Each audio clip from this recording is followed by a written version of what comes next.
പ്രിയങ്കരായ സഹോദര സഹോദരിമാരെ,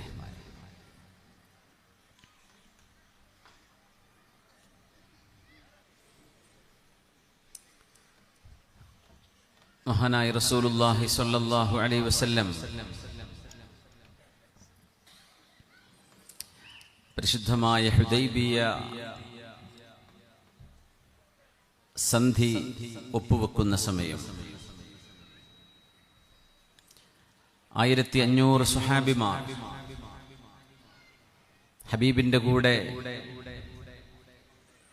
മദീനയിൽ നിന്ന് മക്കയിലേക്ക് ഇഹ്റാം ചെയ്തുകൊണ്ട് ഉംറ നിർവഹിക്കുവാൻ വേണ്ടി പുറപ്പെട്ട ആ സമയം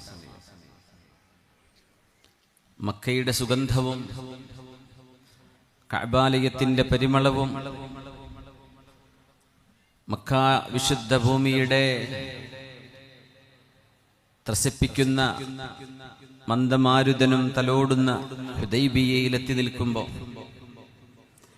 പുണ്യ റസൂലിനെ സ്വല്ലല്ലാഹു അലൈഹി വസല്ലം തങ്ങൾക്ക് മക്കയിലേക്ക് കടക്കാൻ കഴിയാതെ ഹബീബായ നബി തങ്ങൾ സ്വഹാബിമാർ വിഷമിച്ചിരിക്കുമ്പോൾ 80ഓളം കുതിരപ്പടയാളികൾ മുസ്ലിമീങ്ങളെ പ്രകോപിപ്പിക്കുവാൻ വേണ്ടി കടന്നു വന്ന 80ഓളം ആളുകൾ, ആ 80 ആളുകളെയും സ്വഹാബിമാർ പിടിക്കുകയും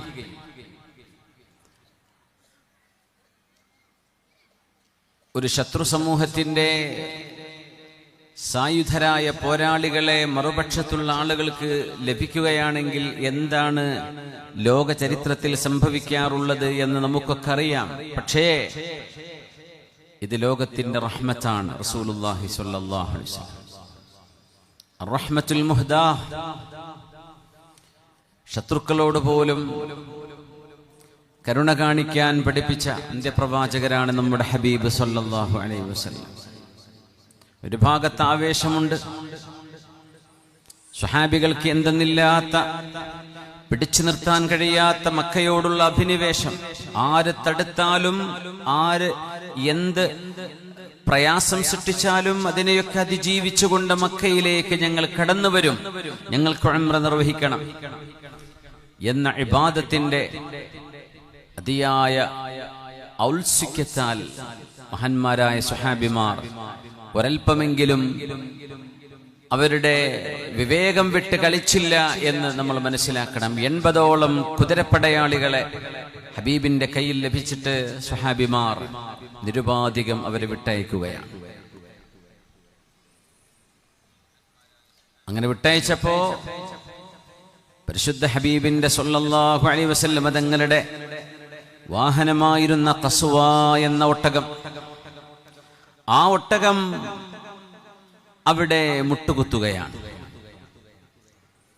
ഹബ് ഹബ് ഖലഅത്തിൽ ഖസ്വ, എന്തുപറ്റി എന്തേ ഈ ഒട്ടകം അവിടെ മുട്ടുകുത്തിയത് എന്ന് സ്വഹാബിമാരും കൂടെയുള്ള ആളുകളൊക്കെ പറയാൻ തുടങ്ങി. എന്തേ ഒട്ടകത്തിന് സംഭവിച്ചത്? മക്കയിലേക്ക് പോകാൻ കഴിയുമായിരിക്കെ ആ ഒട്ടകം അവിടെ മുട്ടുകുത്തുകയാണ്. ഹബ് ഹബ് ഖലഅത്തിൽ ഖസ്വ, ഖസ്വ പറഞ്ഞത് കേൾക്കാതെയായല്ലോ. അപ്പോഴാണ് ലോകത്തിന്റെ ഗുരു സ്വല്ലല്ലാഹു അലൈഹി വസല്ലമ തങ്ങൾ വളരെ വലിയൊരു ആശയം പഠിപ്പിക്കുന്നത്. മാ ഖലഅത്തിൽ ഖസ്വ, എന്റെ ഖസ്വ എന്ന ഒട്ടകം പറഞ്ഞു കേൾക്കാത്തതല്ല. എന്റെ ഒട്ടകം ഞാൻ പറഞ്ഞതനുസരിക്കാതിരിക്കുകയുമല്ല. വമാ ദാക ലഹാ ബിഖുലുഖിൻ, എന്റെ ഒട്ടകത്തിന്റെ സ്വഭാവവുമല്ല അത്. ഞാൻ പറയുന്നത് പോലെ അനുസരിക്കാൻ കടപ്പെട്ടതാണ് എന്റെ ഒട്ടകം. എന്നാൽ അകിൻ ഹബസഹാ ഹാബിസുൽ ഫീലി അൻ മക്ക, മക്കയിലേക്ക് ആനപ്പടകളുമായി അബ്രഹത്ത് വന്നപ്പോ ഏതൊരു പടച്ചതമ്പുരാനാണോ അബ്രഹത്തിന്റെ ആനപ്പടയെ മക്കയിലേക്ക് പോകാതെ വഴിതിരിച്ചു വിട്ടത്, ആ പടച്ചതമ്പുരാൻ തന്നെയാണ് എന്റെ ഒട്ടകത്തെയും ഇവിടെ നിയന്ത്രിച്ചിരിക്കുന്നത്. എന്നിട്ട് അവിടുന്ന് പുണ്യനബി തങ്ങൾ ഒരു കാര്യം പറഞ്ഞു. വല്ലാഹി ലാ തസ്അലുന്നനി ഖുറൈശുൻ ഖിത്തൻ യുഅള്ളിമൂന ഫീഹാ ഹുറുമാതില്ലാഹി ഇല്ലാ അജബ്തുഹും ഇലൈഹാ. ഇന്ന് ഖുറൈശികൾ ന്യായമായ വ്യക്തമായ നീതിയുക്തമായ ഏതൊരു നിലപാട് ഖുറൈശികൾ സ്വീകരിച്ചാലും അതിൽ അല്ലാഹുവിൻ്റെ ഹുർമത്തുകളെ, അല്ലാഹു ആദരിച്ച വസ്തുക്കളെ, ദീനിൻ്റെ ശഈറത്തും മിൻ ശആഇരില്ലാഹ്, ഇസ്ലാമിൻ്റെ പ്രമാണങ്ങളെ, ഇസ്ലാമിൻ്റെ അടയാളങ്ങളെ അല്ലാഹു ബഹുമാനിച്ചതിനെ ബഹുമാനിച്ചുകൊണ്ടുള്ള ഏത് നിലപാട് ഖുറൈശികൾ എടുത്താലും ഞാനതിന് ഒപ്പുവെക്കാൻ ഒരുക്കമാണ്, ഞാൻ അവരുടെ കൂടെയുണ്ടാകുമെന്ന് ഹബീബുനാ റസൂലുള്ളാഹി സ്വല്ലല്ലാഹു അലൈഹി വസല്ലം ശത്രുക്കളുമായൊരു ഉടമ്പടി നടക്കാൻ പോകുന്നതിൻ്റെ മുമ്പ് എൻ്റെ ശത്രുക്കൾ ന്യായമായും യുക്തമായും നീതിക്ക് നിരക്കുന്നതുമായി എന്ത് നിലപാടെടുത്താലും അവരുടെ കൂടെ ഞാനുണ്ടാകുമെന്ന് ഉറക്കെ പറഞ്ഞ റസൂലാണ്. മാ ഖലഅത്തിൽ ഖസ്വാ വമാ ലഹാ ബിഖുലുഖിൻ. എൻ്റെ ഒട്ടകത്തിൻ്റെ സ്വഭാവം അനുസരണക്കേടല്ല, എൻ്റെ ഒട്ടകം അനുസരിക്കുന്ന ഒട്ടകമാണ്. ഹബസഹാ ഹാബിസുൽ ഫീലി അൻ മക്ക. ആനകളെ അബ്രഹത്തിൻ്റെ കാലഘട്ടത്തിൽ അബ്രഹത്തിൻ്റെ ആനപ്പടകളെ നിയന്ത്രിച്ച അതേ പടച്ചതമ്പുരാനാണ് എൻ്റെ ഒട്ടകത്തെയും നിയന്ത്രിച്ചിരിക്കുന്നത്. അതുകൊണ്ട് സ്വഹാബികളെ, നമ്മൾ മദീനയിലേക്ക് തിരിച്ചു പോവുകയാണ്. ഈ വർഷം ഉംറയില്ലാതെ തിരിച്ചു പോരുകയാണ്. അങ്ങനെ തിരിച്ചു പോരാൻ നിൽക്കുമ്പോ പുണ്യനബി തങ്ങൾ പറഞ്ഞ വാക്യതാണ്, ഫവല്ലാഹി ലാ തസ്അലന്നനി ഖുറൈശുൻ ഖിത്തൻ യുഅള്ളിമൂന ഫീഹാ ഹുറുമാതില്ലാഹ്. അല്ലാഹു പവിത്രമാക്കി വെച്ചിട്ടുള്ള ഹുർമത്തുകളെ ബഹുമാനിച്ചുകൊണ്ട് ഏത് നിലപാട് ഖുറൈശികൾ എടുത്താലും ഞാൻ അതിനോടൊപ്പമാണ്. മഹാനായ സയ്യിദുൽ ഉലമ തങ്ങളെ സംസാരിച്ച വാക്കുകൾക്കിടയിൽ അള്ളാഹുവിൻ്റെ ഹുർമാത്തുകളെ, അള്ളാഹുവിൻ്റെ ദീനിൻ്റെ ശആയിറുകളെ ബഹുമാനിക്കേണ്ട ഉത്തരവാദിത്വം പഠിപ്പിച്ചു തന്നു.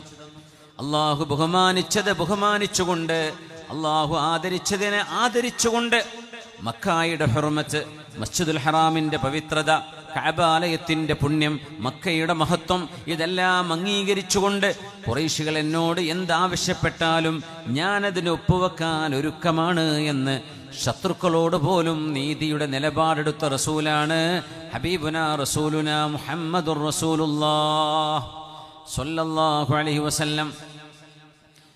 സൂറത്തുൽ മുംതഹിന വളരെ വ്യക്തമായി ചില കാര്യങ്ങൾ നമ്മളെ പഠിപ്പിക്കുകയാണ്. ബിസ്മില്ലാഹിർ റഹ്മാനിർ റഹീം. لا ينهاكم الله عن الذين لم يقاتلوكم في الدين ولم يخرجوكم من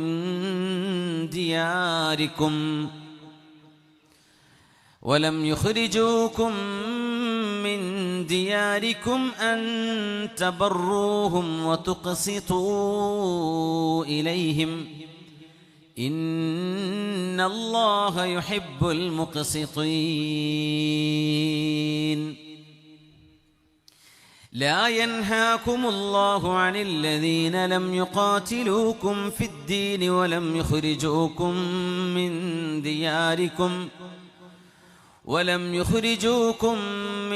دياركم أن تبروهم وتقسطوا إليهم إن الله يحب المقسطين. ഒരു ബഹുസ്വര സമൂഹത്തിനിടയിൽ ജീവിക്കുന്ന പക്ഷം ആ സമൂഹത്തിന് നന്മ ചെയ്യാനും അവരോട് നീതിയുക്തമായി പെരുമാറാനും അള്ളാഹു പഠിപ്പിക്കുകയാണ് ഈ ഉമ്മത്തിനെ. ഏത് മതവിശ്വാസികളാവട്ടെ, ഏതെല്ലാം ചിന്തകളോ ആശയങ്ങളോ കൊണ്ട് നടക്കുന്നവരാകട്ടെ, നിങ്ങളോട് നേർക്കുനേരെ യുദ്ധം ചെയ്യാതെയും നിങ്ങളിവിടെ നിന്ന് ഇറക്കി പറഞ്ഞേക്കാതെയും നിങ്ങളോട് സമാധാനപരമായി പെരുമാറുന്ന എത്രയോ കോടിക്കണക്കിന് ആളുകൾ ഇവിടെയുണ്ടല്ലോ. ആ മനുഷ്യരോട് മുഴുവനും നിങ്ങൾ നന്മ ചെയ്യണം. മൻതബറൂഹും, നിങ്ങളെ നേരിട്ട് ഉപദ്രവിക്കാത്ത, നിങ്ങളെ ഇവിടുന്ന് ഇറക്കി പുറപ്പെടിക്കാൻ കുൽസിത ശ്രമങ്ങൾ നടത്താത്ത, വളരെ വളരെ സൗമ്യമായും സ്വസ്ഥമായും മതപരപേക്ഷമായും സെക്യുലറായിട്ടും വളരെ ടോളറൻസിലും ജീവിക്കുന്ന ഒരു സമുദായത്തിൻ്റെ കൂടെ നിങ്ങൾ ജീവിക്കുമ്പോൾ അവരുടെ വിശ്വാസം എന്താണെങ്കിലും അൻ തബറൂഹും, അവരോട് നിങ്ങൾ നന്മ ചെയ്യണം. വതുഖ്സിതൂ ഇലൈഹിം, നിങ്ങൾ അവരോട് നീതി ചെയ്യണം, അവരോട് നീതി പുലർത്തണം. ഇന്നല്ലാഹ യുഹിബ്ബുൽ മുഖ്സിതീൻ. അല്ലാഹു നീതി എന്ന് പറയുന്ന പരമമായൊരു മൂല്യത്തിലാണ് ഈ പ്രപഞ്ചത്തെ നിലനിർത്തിക്കൊണ്ടുപോരുന്നത്. ഈ പ്രപഞ്ചം നിലനിൽക്കുന്നത് നീതിയിലാണ്. നീതി തകരുന്ന പക്ഷം ഇവിടുത്തെ എല്ലാ സംവിധാനങ്ങളും തകരും. മനുഷ്യജീവിതം അതിൻ്റെ സ്വസ്ഥത നഷ്ടപ്പെടും. മനുഷ്യൻ പിടിച്ചു നിൽക്കാൻ കഴിയാതെ ആടിയുലയുന്ന അവസ്ഥ വരും. അതുകൊണ്ട് അല്ലാഹു തആല والسماء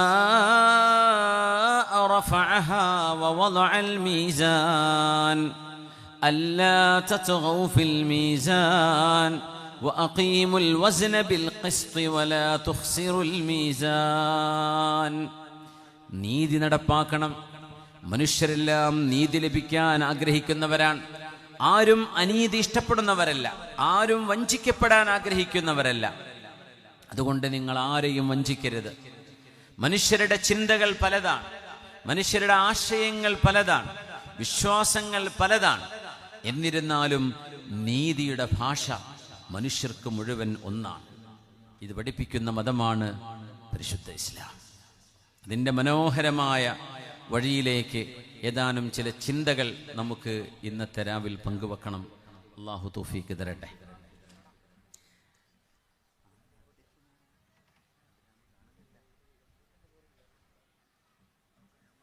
ഈ പരിപാടിയിൽ സംബന്ധിക്കുന്ന നമ്മുടെ ആസാദ് ദർബെ അബ്ദുറഹ്മാൻ ഹാജി അവറുകൾ, അൽഹാജ് സയ്യിദ് മുഹമ്മദ് തങ്ങൾ സൽമറ, അൽഹാജ് ഉസ്താദ് ഉമർ ദാരിമി, ഡോക്ടർ ഷംസുദ്ദീൻ സൽമറ, ഹുസൈൻ ഹാജി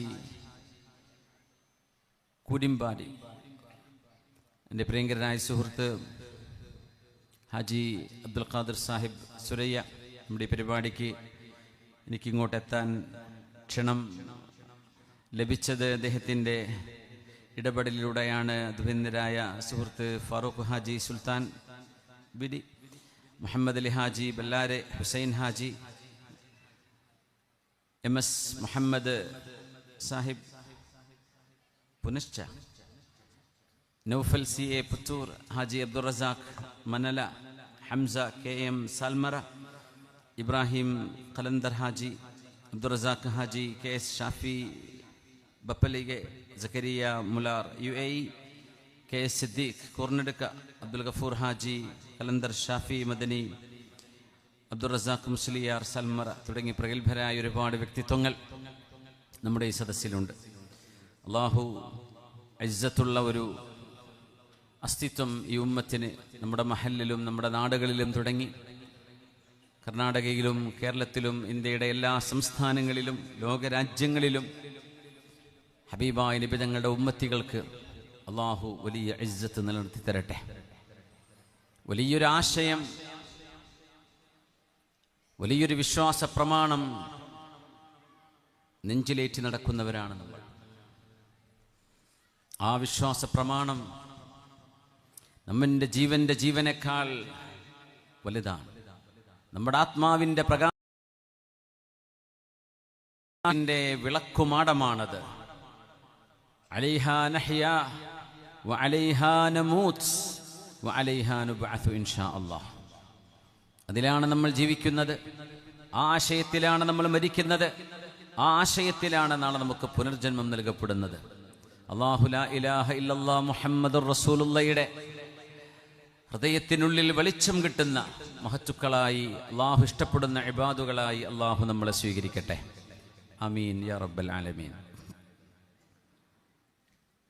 മഹാനായ സയ്യിദ് കുമ്പോൽ ഉമർ കുഞ്ഞിക്കോയ തങ്ങളവറുകൾ, ഞാനിന്ന് ജുമുഅക്ക് തങ്ങളുടെ പള്ളിയിലായിരുന്നു. തങ്ങളുമായി സംസാരിച്ച് പിരിയുമ്പോൾ തങ്ങൾ ഒരു തമാശ രൂപേണയാണെങ്കിലും തങ്ങൾ പറഞ്ഞു, ഈ ഉമ്മത്തിന് മനസ്സു നിറയെ ഖൽബ് നിറയെ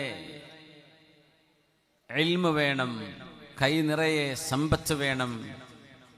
പിന്നെ പറഞ്ഞു നമ്മുടെ റൂഹ് നിറയെ ഈമാനും വേണം. ഇത് മൂന്നുമുണ്ടെങ്കിലാണ് ഈ സമൂഹത്തിന് വിജയിക്കാൻ കഴിയുന്നു. വലിയ ഒരു ആശയം മഹാനവറുകൾ അതിനുള്ളിലൂടെ പറഞ്ഞു വെക്കുകയാണ്. സമ്പത്ത് മാത്രമല്ല വിഷയം, ഇൽമൊരു വിഷയമാണ്. ആഴത്തിലുള്ള അറിവ് ഈ സമൂഹത്തിന് വേണം. അതുമാത്രം പോരാ, ആഴത്തിലുള്ള ഈമാൻ വേണം. നല്ല ഈമാൻ, നല്ല ഇൽമ്, സ്വാലിഹായ സമ്പത്ത്, ഇത് മൂന്നും ഈ ഉമ്മത്തിന് അനിവാര്യമാണ്. മഹാനായ ഉമർ കുഞ്ഞിക്കോയ തങ്ങളവറുകൾ, അവിടുത്തെ ജ്യേഷ്ഠ അനുജ സഹോദരങ്ങൾ, അവിടുത്തെ മക്കള്, പേരക്കിടാങ്ങൾ, മറ്റു സയ്യിദന്മാർ, സാദാത്യങ്ങൾ, പാണക്കാട് കുടുംബമടക്കമുള്ള ഈ സമൂഹത്തിന് നേതൃത്വം കൊടുക്കുന്ന സയ്യിദുൽ ഉലമടക്കമുള്ള ഒരുപാട് സാദാത്യങ്ങളുടെ സാന്നിധ്യം കൊണ്ട് അള്ളാഹു അനുഗ്രഹിച്ച മണ്ണാണിത്. അള്ളാഹുർക്ക് ഇസ്സത്ത് നൽകട്ടെ. ഈ സമൂഹത്തിന് വേണ്ടി ഒരു തണലും ഒരു നേതൃത്വവുമായി അള്ളാഹു ഖിയാമത്ത് നാൾ വരെ തലമുറകളിലേക്ക് ആ വെളിച്ചം അള്ളാഹു നമുക്ക് നിലനിർത്തി തരട്ടെ. ആമീൻ യാ റബ്ബൽ ആലമീൻ. പ്രത്യേകമായി ദുആ ചെയ്യുകയാണ്. വിശുദ്ധ ഖുർആൻ സൂറത്തുൽ ഹുജറാത്തിൽ അള്ളാഹു സൂചിപ്പിച്ച ഒരു ആശയമാണ് ഞാൻ തുടക്കത്തിൽ ഓതിവെച്ചത്. ബിസ്മില്ലാഹിർ റഹ്മാനിർ റഹീം. വഇൻ ത്വാഇഫതാനി മിനൽ മുഅ്മിനീന ഇഖ്തതലൂ ഫഅസ്ലിഹൂ ബൈനഹുമാ ഫഇമ്മനും കീഴൊതുങ്ങുകയാണെങ്കിൽ, ഒരു അനീതിയില്ലാതെ അതിക്രമങ്ങളില്ലാതെ അവർ ഒതുങ്ങുകയാണെങ്കിൽ, ആ രണ്ട് വിഭാഗങ്ങൾക്കിടയിൽ നീതിയോടുകൂടെ നിങ്ങൾ മസ്ലഹത്തുണ്ടാക്കണം. ബിൽ അദ്ലി. ആരാണത് നടപ്പാക്കേണ്ടത്? അസ്ഹാബുൽ ഹില്ല് വൽ അഖദ്. ഒരു നാട്ടിലെ പ്രമാണിമാർ, ഒരു നാട്ടിലെ കാര്യസ്ഥന്മാർ. അവിടെ ഒരു ജഡ്ജോ ഒരു മഹ്കമയോ ഇല്ലെങ്കിൽ അവിടുത്തെ പ്രമാണിമാരായ ആളുകൾ ഇടപെട്ടുകൊണ്ട് രണ്ട് വിഭാഗം ആളുകൾ തമ്മിൽ എന്തെങ്കിലും പ്രശ്നങ്ങൾ ഉണ്ടെങ്കിൽ നിങ്ങൾ പരിഹരിക്കണേ. വഅഖ്സിതൂ. നീതിയുക്തമായി പെരുമാറണമേ. ഒരാളും അനീതിയോടുകൂടെ പെരുമാറപ്പെടരുത്. ഒരാളോടും ബഹുമാനക്കേടുണ്ടാവരുത്. ഒരാളുടെയും മനസ്സിനെ വ്രണപ്പെടുത്തുന്ന രീതിയിൽ നിലപാടുകൾ ഉണ്ടാവരുത്. ഇന്നല്ലാഹ്, തീർച്ചയായും അല്ലാഹു ജല്ല ജലാലു യുഹിബ്ബുൽ മുഖ്സിതീൻ. നീതി ചെയ്യുന്നവരെ ഇഷ്ടപ്പെടുന്നവൻ തന്നെയാണ് അല്ലാഹു. അല്ലാഹുവിൻ്റെ മഹബ്ബത്ത് അവർക്കുണ്ടാകും. ലോകത്ത് മനുഷ്യൻ ആഗ്രഹിക്കുന്നത് നീതിയാണ്. സമ്പത്തില്ലെങ്കിൽ സഹിക്കാം, ദാരിദ്ര്യമുണ്ടെങ്കിൽ സഹിക്കാം, രോഗമുണ്ടെങ്കിൽ സഹിക്കാൻ പറ്റുമെന്നാൽ ഒരാളോട് അനീതി ചെയ്യപ്പെട്ടാൽ, അതിക്രമം ചെയ്യപ്പെട്ടാൽ, മനുഷ്യന്റെ വികാരം വ്രണപ്പെട്ടു കഴിഞ്ഞാൽ അവിടെ പ്രശ്നങ്ങളുണ്ടാകും. അള്ളാഹുവിൻ്റെ ആഹ്വാനമാണ്, ഒരാളും ഒരാളുടെയും ഹക്ക് അതിക്രമിച്ചെടുക്കരുത്. ഒരാളും ഒരാളുടേതും എന്റേതാണെന്ന് പറഞ്ഞ് സ്വന്തത്തിലേക്ക് വലിച്ചെടുക്കരുത്. അള്ളാഹു നിങ്ങൾക്ക് വേണ്ടെന്ന് പറഞ്ഞു. മൻ അൻ വഹാത്തിൻ. എനിക്ക് വേണം എന്ന് അന്യായമായത്, ചോദിക്കാൻ പാടില്ലാത്തത് ചോദിച്ചു വാങ്ങുന്നതും, മൻ അൻ മറ്റുള്ളവർക്ക് വകവെച്ചു കൊടുക്കേണ്ടത് കൊടുക്കാതെ പിടിച്ചു വെക്കുന്നതും, രണ്ടും എൻ്റെ ഉമ്മത്തികൾക്ക് വേണ്ട, ഒരിക്കലും ചെയ്യരുതേ എന്ന് നമ്മുടെ നേതാവ് മുഹമ്മദ് റസൂലുള്ളാഹ് സ്വല്ലല്ലാഹു അലൈഹി വസല്ലം. ഞാൻ ഈ വിഷയം ഒരു കഴിഞ്ഞ 2 ആഴ്ച മുമ്പ് അതിൻ്റെ പകുതി ഭാഗം ചർച്ച ചെയ്തു വെച്ചതായിരുന്നു. എനിക്ക് തോന്നുന്നു അതിൽ ഒന്നുകൂടെ ആഴത്തിലേക്ക് കുറച്ചുകൂടെ ഭാഗങ്ങൾ ചർച്ച ചെയ്യണമെന്ന് ആഗ്രഹിക്കുകയാണ്. മനുഷ്യർക്ക് വേണ്ടി, മനുഷ്യർക്കെതിരെ കേസുകളും പരാതികളും പെറ്റീഷനുകളും, മനുഷ്യർക്കെതിരെ അതിക്രമങ്ങളായിട്ടും ആരോപണങ്ങളായിട്ടും മനുഷ്യ മനസ്സുകൾക്ക് വ്രണങ്ങൾ സംഭവിച്ചുകൊണ്ടിരിക്കുമ്പോൾ, മുറിവ് സംഭവിച്ചുകൊണ്ടിരിക്കുമ്പോൾ, ലോകത്തിന് റഹ്മത്തായി വന്ന ഒരു റസൂലിന്റെ ഉമ്മത്തികളല്ലയോ നമ്മൾ? വമാ അർസൽനാക ഇല്ലാ റഹ്മത്തൽ ലിൽ ആലമീൻ. പൊന്നാര നബിയേ, മുസ്ലിമീങ്ങൾക്ക് മാത്രമല്ല, നിങ്ങൾ ലോകത്തെ സർവർക്കും റഹ്മത്താണ് റസൂലേ. ജീവജാലങ്ങൾക്ക് റഹ്മത്താണ്, ജന്തുക്കൾക്ക് റഹ്മത്താണ്, പ്രകൃതിക്ക് റഹ്മത്താണ്, സർവ്വ മനുഷ്യർക്കും അനുഗ്രഹമാണ് നബിയേ. അങ്ങനത്തെ ഒരു സമൂഹം ഏറ്റവും വലിയ വിട്ടുവീഴ്ച ചെയ്യേണ്ടവരാണ്. അപ്പോഴല്ലേ ഹബീബിന്റെ ഉമ്മത്തികളാവുള്ളൂ സ്വല്ലല്ലാഹു അലൈഹി വസല്ലം. ഏതെങ്കിലും ഒരാൾ ഒരു അഹ്ലുദ്ദിമ്മയെ എന്ന് പറഞ്ഞാൽ മുസ്ലിമീങ്ങളുടെ കൂടെ ജീവിക്കുന്ന, മുസ്ലിമീങ്ങളുടെ കൂടെ സമാധാനത്തോടുകൂടെ ജീവിക്കുന്ന, അവരോട് യുദ്ധം ചെയ്യാത്ത, അവരോട് സമരസപ്പെട്ട് ജീവിച്ചുകൊണ്ടിരിക്കുന്ന എത്രയോ കോടിക്കണക്കിന് ആളുകൾ നമ്മുടെ രാജ്യത്തുണ്ട്, ലോകത്തുണ്ട്. ഏതെങ്കിലും ഒരു ദിമ്മിയായ മനുഷ്യനെ അല്ലെങ്കിൽ മുസ്ലിമീങ്ങളോട് മുസാലിമായി ജീവിക്കുന്ന, സമാധാനത്തോടുകൂടെ ജീവിക്കുന്ന ഏതെങ്കിലും ഒരു അമുസ്ലിമിനെ ഒരു മുസ്ലിമായ മനുഷ്യൻ വഞ്ചിക്കുകയാണെങ്കിൽ ശരിക്ക് ശ്രദ്ധിക്കണം. മുസ്ലിമല്ലാത്ത ഒരാളെ ഒരു മുസ്ലിം വഞ്ചിക്കുകയാണെങ്കിൽ, അമുസ്ലിമായ തൻ്റെ മുതലാളിയുടെ സമ്പത്ത്, തൻ്റെ ശമ്പളം പറ്റുന്നതിന് പകരം തൻ്റെ ശമ്പളം അയാൾ തരുന്നത് എടുക്കാം. അയാൾ തന്നില്ലെങ്കിൽ പോലും ആ മനുഷ്യന്റെ സമ്പത്തിൽ നിന്ന് എടുക്കാൻ പാടുള്ളതല്ല, അയാൾ സമ്മതിച്ചെങ്കിലേ അത് എടുക്കാൻ പാടുള്ളൂ എന്ന് പഠിപ്പിക്കുന്ന മതം. നിങ്ങളാരെങ്കിലും ഒരു മുസ്ലിമല്ലാത്തൊരു സഹോദരനെ വഞ്ചിക്കുകയാണെങ്കിൽ അന ഖസ്മുഹു യൗമൽ ഖിയാമ, നാളെ ഖിയാമത്ത് നാളിൽ ആ മുസ്ലിമിനെതിരായി ഞാൻ അമുസ്ലിമിന്റെ പക്ഷത്ത് അയാൾക്ക് നീതി വാങ്ങിച്ചു കൊടുക്കാൻ ഞാൻ അമുസ്ലിമിന്റെ കൂടെയായിരിക്കും ഉണ്ടാവുക, അമുസ്ലിമിനെ നിങ്ങൾ വഞ്ചിച്ചാൽ. ഇത് പറഞ്ഞ റസൂലാണ് മുഹമ്മദ് മുസ്തഫ സല്ലല്ലാഹു അലൈഹി വസല്ലം. അങ്ങനെയാണെങ്കിൽ ഈ ഉമ്മത്തിലെ ആളുകൾ പരസ്പരം എത്രയധികം ശ്രദ്ധിക്കേണ്ടവരാണ്.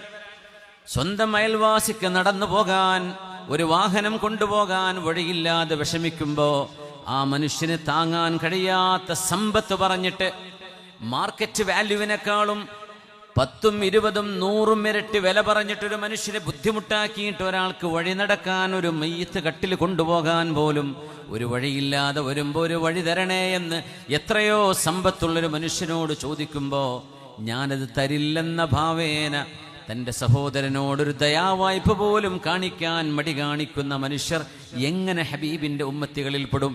നമ്മൾ ആലോചിച്ചു നോക്കി. ലാ ളററ വലാ ളിറാർ, ഇത് ദീനിന്റെ ഒരു ഖാഇദയാണ്.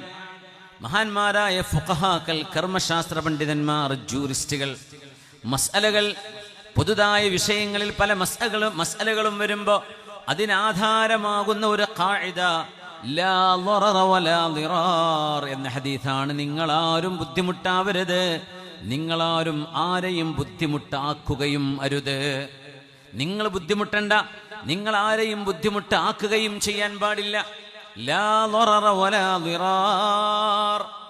അങ്ങനെയാണെങ്കിൽ കോടതികളുടെ വരാന്തകളിൽ അന്യായമായ കേസുകളുടെ പേരിൽ എത്ര വർഷങ്ങളാണ് മനുഷ്യർ ചെലവഴിച്ചു കൊണ്ടിരിക്കുന്നത്. നിരപരാധികളായ ആളുകൾക്കെതിരെ കേസ് കൊടുക്കുന്നു, നിരപരാധികളായ ആളുകളെ ജയിലിലടക്കാൻ നിയമ സംവിധാനങ്ങൾ ഉപയോഗപ്പെടുത്തുന്നു, സ്വാധീനം ഉപയോഗപ്പെടുത്തുന്നു, സമ്പത്ത് എറിഞ്ഞുകൊടുത്തിട്ട് അന്യായമായും ചില ആളുകളുടെ സമയവും അവരുടെ സമ്പത്തും അവരുടെ ഇസ്സത്തും ഹനിക്കാൻ വേണ്ടി എത്രയെത്ര കേസുകളാണ് നമ്മുടെ കോടതികളുടെ ഫയലുകളിൽ കിടക്കുന്നത്. അതിലേറിയ കൂറും പച്ച നുണകളാണ്. നമ്മൾ ആലോചിക്കണം, ഒരു മുസ്ലിമിന് ഇത് ചെയ്യാൻ പറ്റുമോ? ഒരു മുസ്ലിം വിശ്വാസിക്ക് ഇത് ചെയ്യാൻ പറ്റുമോ? വിവാഹം വേർപിരിയുമ്പോൾ ഭാര്യയ്ക്കും ഭർത്താവിനും ഒരുമിച്ച് ജീവിക്കാൻ കഴിയാതെ വരുമ്പോൾ, അവിടെ ത്വലാഖ് സംഭവിക്കുമ്പോൾ, അത് അല്ലാഹു നിശ്ചയിച്ചൊരു വഴിയാണ്. ഒരുമിച്ച് രണ്ടുപേർക്കും പോകാൻ കഴിയില്ലെങ്കിൽ ഭർത്താവിൻ്റെയും ഭാര്യയുടെയും വീട്ടുകാർക്കിടയിൽ മസ്ലഹത്തിന്റെ ചർച്ചകൾ നടന്നിട്ട് പോലും പരിഹാരം കണ്ടെത്താൻ കഴിയാതെ വരുമ്പോൾ യുഫ്ഖില്ലാഹു ബൈനഹുമാ, മസ്ലഹത്ത് ഉദ്ദേശിക്കുകയാണെങ്കിൽ അല്ലാഹു അതിനെ തൗഫീഖ് ചെയ്യും. അതല്ലെങ്കിൽ ഫസർരിഹുന്ന സറാഹൻ ജമീലാ, അവർക്ക് വേർപിരിയേണ്ടി വരും. അങ്ങനെ വേർപിരിയുമ്പോഴേക്കും തൻ്റെ ഭർത്താവ് തന്നെ പീഡിപ്പിച്ചുവെന്ന് പച്ചപ്പാവമായ ഭർത്താവിനെതിരെ ഭാര്യ കേസ് കൊടുക്കുന്നു. എന്തിന്? ഒന്നും ചെയ്യാതെ ആ പെണ്ണിനെ സഹിച്ചു കൊണ്ട് നടന്നിട്ട് പോലും ഒരു അപശബ്ദം പോലും, ഒരു ഒച്ച വെച്ച് സംസാരം പോലും ചെയ്യാത്ത ചില ചെറുപ്പക്കാർക്കെതിരെ പോലും അവരുടെ ഭാര്യമാർ കേസ് കൊടുക്കുന്നു. എന്ത് പീഡനം! ആരൊക്കെ പീഡനം! സ്വന്തം അമ്മായിമ്മ, ഒന്ന് എണീറ്റ് നടക്കാൻ പോലും പറ്റാത്ത അമ്മായിമ്മ, ബെഡിൽ കിടക്കുന്ന വല്യപ്പ, ഇവരെല്ലാം എന്നെ പീഡിപ്പിച്ചു, അതുകൊണ്ട് എനിക്ക് ഇത്ര നഷ്ടപരിഹാരം വേണം. അതുമാത്രമല്ല, വിവാഹം കഴിയുമ്പോൾ അവളുടെ കയ്യിലുണ്ടായിരുന്ന സ്വർണം എത്ര ചെറുതാണെങ്കിലും വലിയൊരു എണ്ണം പറഞ്ഞ്, ഒരളവ് പറഞ്ഞ് അത്ര എൻ്റെ കയ്യിൽ സ്വർണമുണ്ടായിരുന്നു എന്ന് പറയുന്നു. തെളിവുകളുണ്ടോ? അവളുടെ വാക്കല്ലാതെ എന്ത്?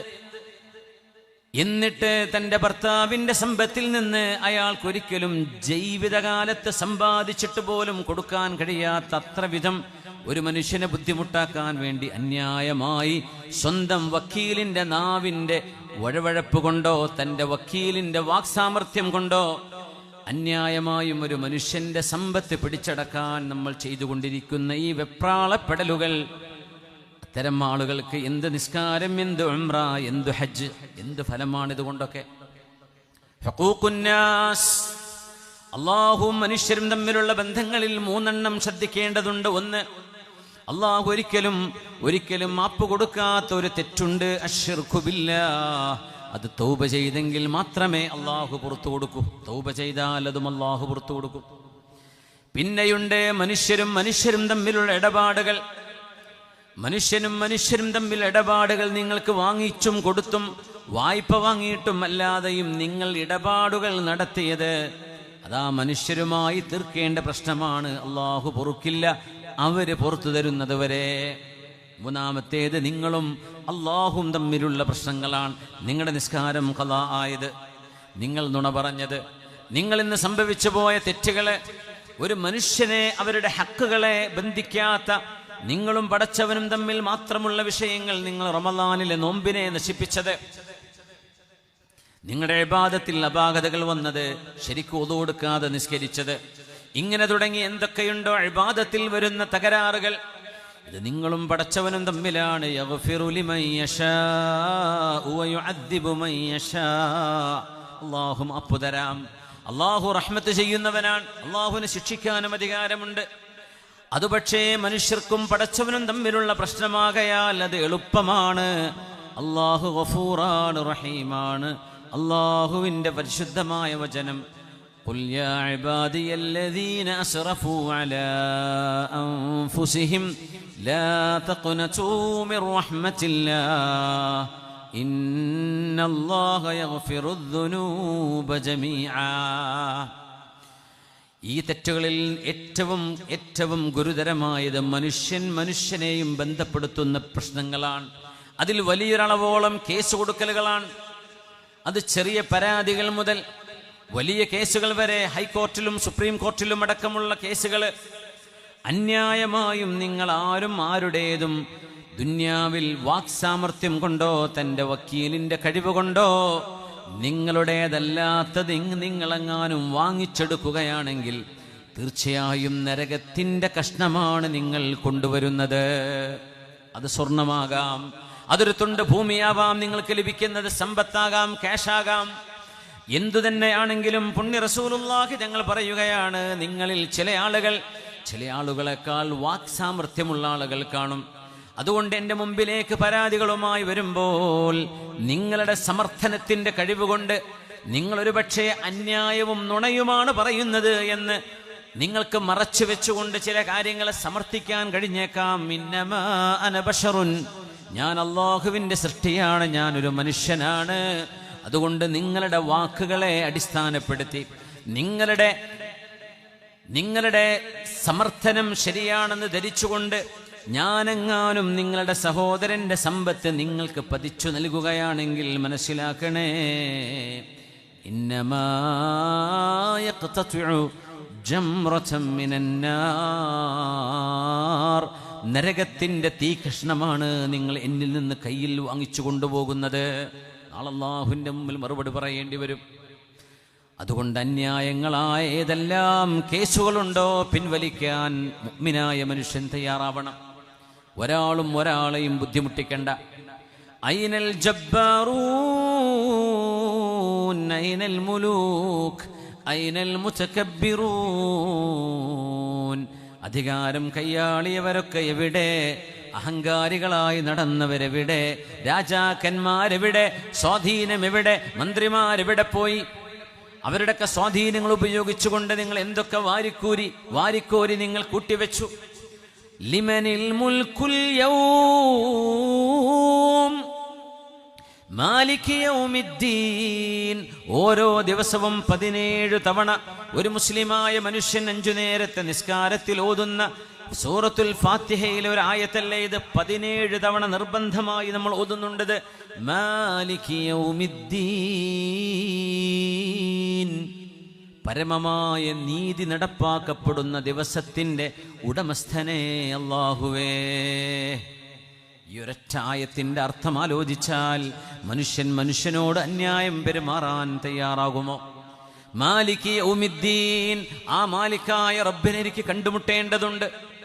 ആ പടച്ചതമ്പുരാൻ ഭൂമിയിൽ ഏതെങ്കിലും ഒരു കൊമ്പുണ്ടായിരുന്ന ആട്, കർണ ആയ ആട്, കൊമ്പില്ലാതിരുന്ന അജ്മ ആയ ഒരു ആടിനെ കുത്തി പരിക്കേൽപ്പിച്ചിട്ടുണ്ടെങ്കിൽ, കൊമ്പില്ലാതിരുന്ന ആടിന് കൊമ്പ് കൊടുത്തുകൊണ്ട് കൊമ്പുണ്ടായിരുന്ന ആടിന്റെ കൊമ്പ് എടുത്തു കളഞ്ഞിട്ട് ആ ആടിൽ നിന്ന് ആടിനോട് പ്രതികാരമെടുക്കാൻ അല്ലാഹു പറയുകയും ثم يقول لهن كوني ترابا,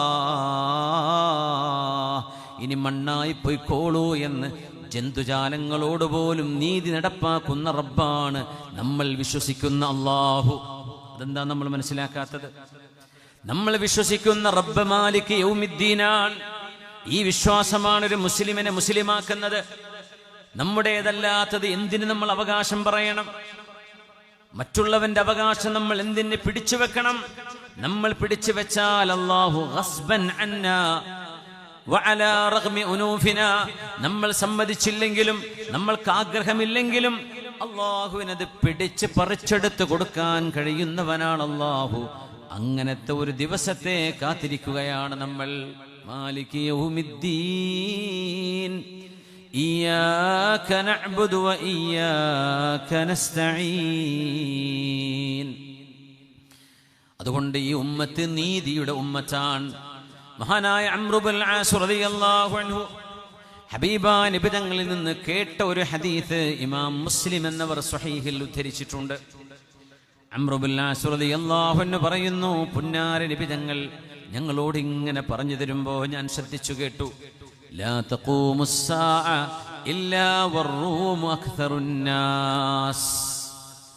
ലാ തഖൂമുസ് സാഅ, ലോകാവസാനം നടക്കുമ്പോൾ, ഈ പ്രപഞ്ചത്തിന്റെ അന്ത്യം കുറിക്കുമ്പോൾ റോമക്കാർ, അതായത് യൂറോപ്യന്മാർ ലോകത്തിന്റെ മുൻനിരയിലായിരിക്കും ഉണ്ടായിരിക്കുക എന്ന് ലോകത്തിന്റെ ഗുരു റസൂലുള്ളാഹി സ്വല്ലല്ലാഹു അലൈഹി വസല്ലം.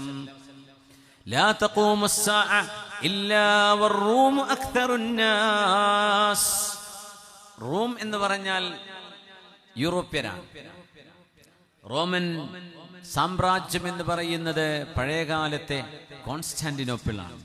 കോൺസ്റ്റാന്റിനോപ്പിൾ എന്ന് പറയുന്നത് ഭൂഖണ്ഡത്തിന്റെ, ഭൂമിയുടെ അതിർത്തി വെച്ച് നോക്കിയാൽ യൂറോപ്പിന്റെ ഭാഗമാണ്. ഇപ്പുറത്ത് ഏഷ്യയുടെ ഭാഗമുണ്ട്, അനാഡോളു എന്ന് പറയുന്ന ഏഷ്യയുടെ ഭാഗമുണ്ട് തുർക്കിക്ക്. പക്ഷേ വലിയൊരു ഭാഗം ഇപ്പുറത്ത് യൂറോപ്പിൻ്റെതാണ്. യൂറോപ്പിന്റെ സൈഡിലാണ് ഇന്നത്തെ തുർക്കിയുടെ അതാതുർക്ക് എയർപോർട്ട് കിടക്കുന്നത്. അതൊക്കെ യൂറോപ്യൻ ഭാഗമാണ്. പക്ഷെ വിസ വേണ്ടാതെ പോകാൻ പറ്റുന്ന യൂറോപ്പാണ്. ഷെങ്കൻ വിസ ആവശ്യമില്ലാത്ത യൂറോപ്പാണ്. യൂറോപ്പിന്റെ ഭാഗമായ geographically part of Europe, the European country Turkey. അന്ന് റോം എന്നൊക്കെ പറയുന്നത് തുർക്കിയെ കുറിച്ചാണ്.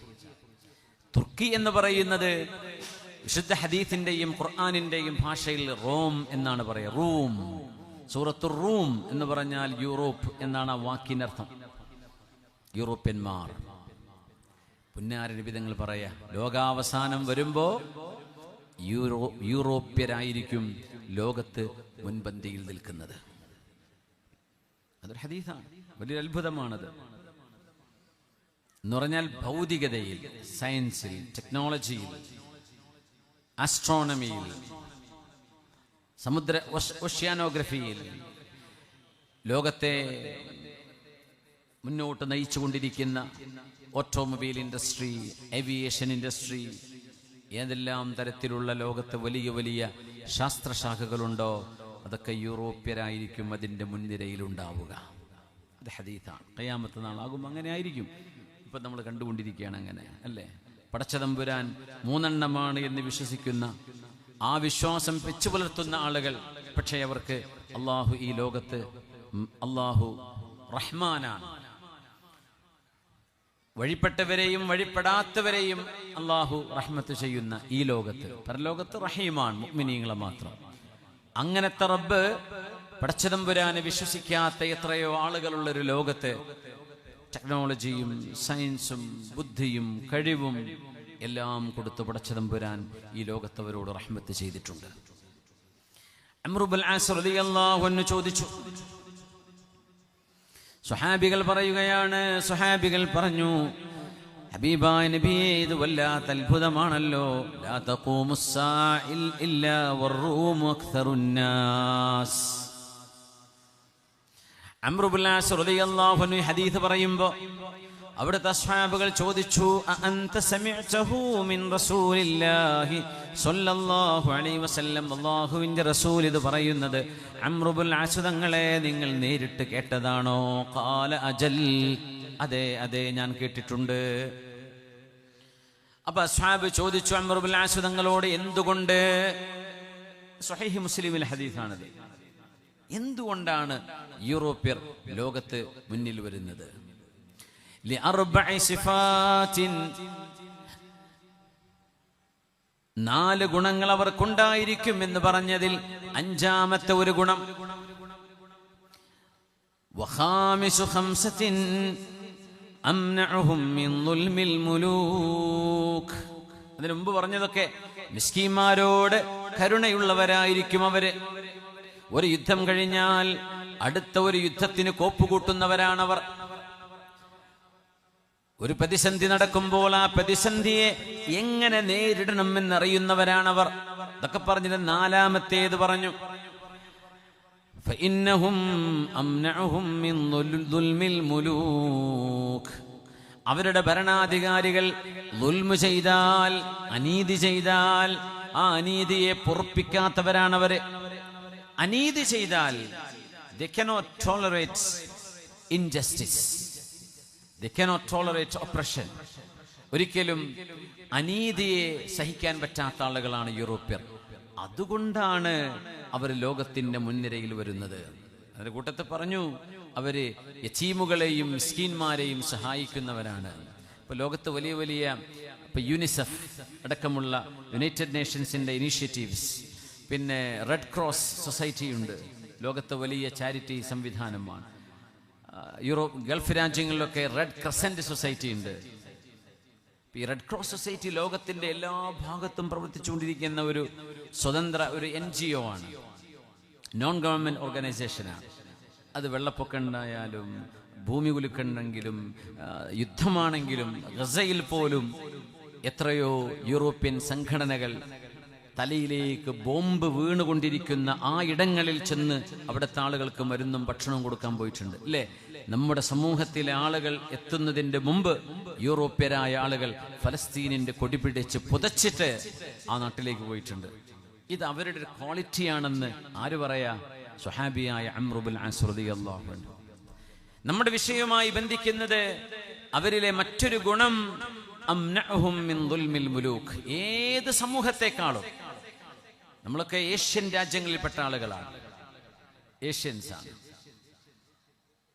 മിഡിൽ ഈസ്റ്റേൺ രാജ്യങ്ങളുണ്ട്, ഫാർ ഈസ്റ്റേൺ രാജ്യങ്ങളുണ്ട്.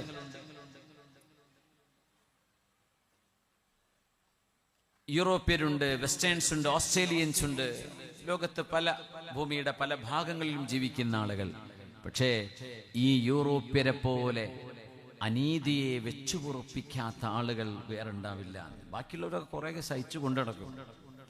നമ്മുടെ നാട്ടിലാണെങ്കിലും അവരുടെ പ്രതിരോധം പോലെ ഒരു മനക്കരുത്ത്, അനീതിയെ വെച്ചുപുറപ്പിക്കില്ല. അത് ഭരണാധികാരിയാണെങ്കിൽ അവരെ പിടിച്ച് താഴെ ഇറക്കും. അനീതിയെ വെച്ചുപുറപ്പിക്കാത്ത ആളുകളാണ് യൂറോപ്യർ. അതുകൊണ്ടാണ് ലോകാവസാനമാകുമ്പോൾ അവർ സമൂഹങ്ങളുടെ മുൻനിരയിൽ വരുന്നത് എന്ന് മഹാനായ സ്വഹാബി അംർ ഇബ്നുൽ ആസ് റളിയല്ലാഹു അൻഹു, ഞാൻ ഈ പറഞ്ഞത് സ്വഹീഹ് മുസ്ലിമിൽ കാണാൻ കഴിയും. മഹാനായ സ്വഹാബി അവറുകൾ പറയുന്ന വാക്കാണത്. എന്തുകൊണ്ടെന്നറിയോ? ഹബീബിന്റെ ഉമ്മത്തിൽ നിന്ന് ചില പാഠങ്ങൾ പഠിക്കാനാണ്. ഹബീബിന്റെ ഉമ്മത്ത് ഇവിടെ പഠിക്കണം. ഹബീബിന്റെ ഉമ്മത്ത് നീതിയുടെ പക്ഷം ചേർന്ന് നിൽക്കേണ്ട ആളുകളാണ്. അവരുടെ വീടിൽ, അവരുടെ നാടിൽ, അവരുടെ മഹല്ലുകളിൽ, അവരുടെ മസ്ജിദിനകത്ത്, അവരുടെ മദ്രസക്കുള്ളിൽ, അവരുടെ നിത്യജീവിതത്തിൽ കൂട്ടുകാരോടുള്ള ജീവിതത്തിൽ ഒക്കെ നീതിയുടെ പാഠം പഠിക്കേണ്ടവരാണ് നമ്മൾ. അത് പഠിപ്പിക്കാൻ വന്നവരാണ് നമ്മൾ. ബിസ്മില്ലാഹിർ റഹ്മാനിർ റഹീം.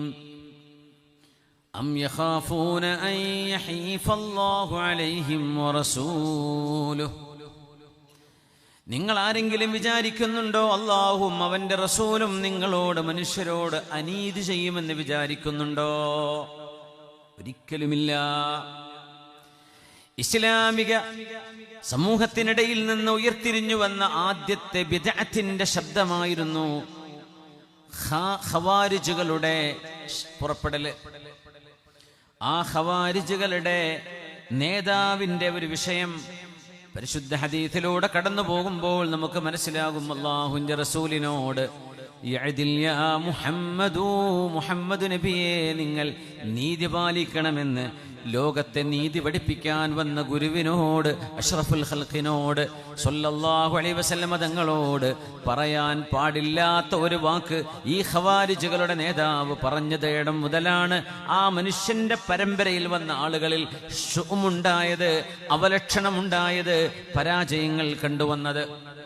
ഹബീബാ നബി തങ്ങൾ യുദ്ധമുതലുകൾ ഓഹരി വെച്ചു കൊടുക്കുമ്പോൾ ഇയാൾ വന്ന് പറഞ്ഞു, യാ മുഹമ്മദ്, ഹാദിഹി ഖിസ്മത്തുൻ മാ ഉരീദ ബിഹാ വജ്ഹുല്ലാഹ്. അല്ലാഹുവിന്റെ തൃപ്തിക്ക് വേണ്ടി അല്ലല്ലോ ഈ വിതരണം ചെയ്യുന്നത് എന്ന് മുത്തുനബി തങ്ങളുടെ മുഖത്ത് നോക്കി പറഞ്ഞപ്പോ അല്ലാഹുവിന്റെ ഹബീബ് ക്ഷമയോടുകൂടെ പറഞ്ഞൊരു വാക്കുണ്ട്, ഇല്ലം അഅദിൽ ഫമൻ യഅദിൽ. ഞാൻ നീതി പാലിച്ചില്ലെങ്കിൽ ആരാണ് ഇവിടെ നീതി പാലിക്കുക? എന്നിട്ടൊരു വാക്ക് ഹബീബ് പറഞ്ഞു, റഹിമല്ലാഹു അഖീ മൂസ. എന്റെ സഹോദരൻ മൂസ നബിയെ അല്ലാഹു അനുഗ്രഹിക്കട്ടെ. ലഖദ് സ്വബറ അലാ ശദ്ദ മിൻ ഹാദാ. ഞാൻ ഈ കേട്ടതിനേക്കാളും എത്രയോ പ്രയാസമുള്ള വാക്കുകൾ എൻ്റെ സഹോദരൻ മൂസ നബിക്ക് കേൾക്കേണ്ടി വന്നുവല്ലോ. എൻ്റെ പ്രവാചകനായ എൻ്റെ സഹോദരനായ മൂസ നബിയെ അല്ലാഹു തആല റഹ്മത്ത് ചെയ്യട്ടെ എന്ന് റസൂലുള്ളാഹി സ്വല്ലല്ലാഹു അലൈഹി വസല്ലം. ബിസ്മില്ലാഹിർ റഹ്മാനിർ റഹീം. ഇന്നമാ വലിയുകുമുല്ലാഹു വറസൂലുഹു വല്ലദീന ആമനൂ. إنما وليكم الله ورسوله والذين آمنوا الذين يقيمون الصلاة ويؤتون الزكاة وهم راكعون. ومن يتولى الله ورسوله والذين آمنوا فإن حزب الله هم الغالبون. فإن حزب الله هم الغالبون.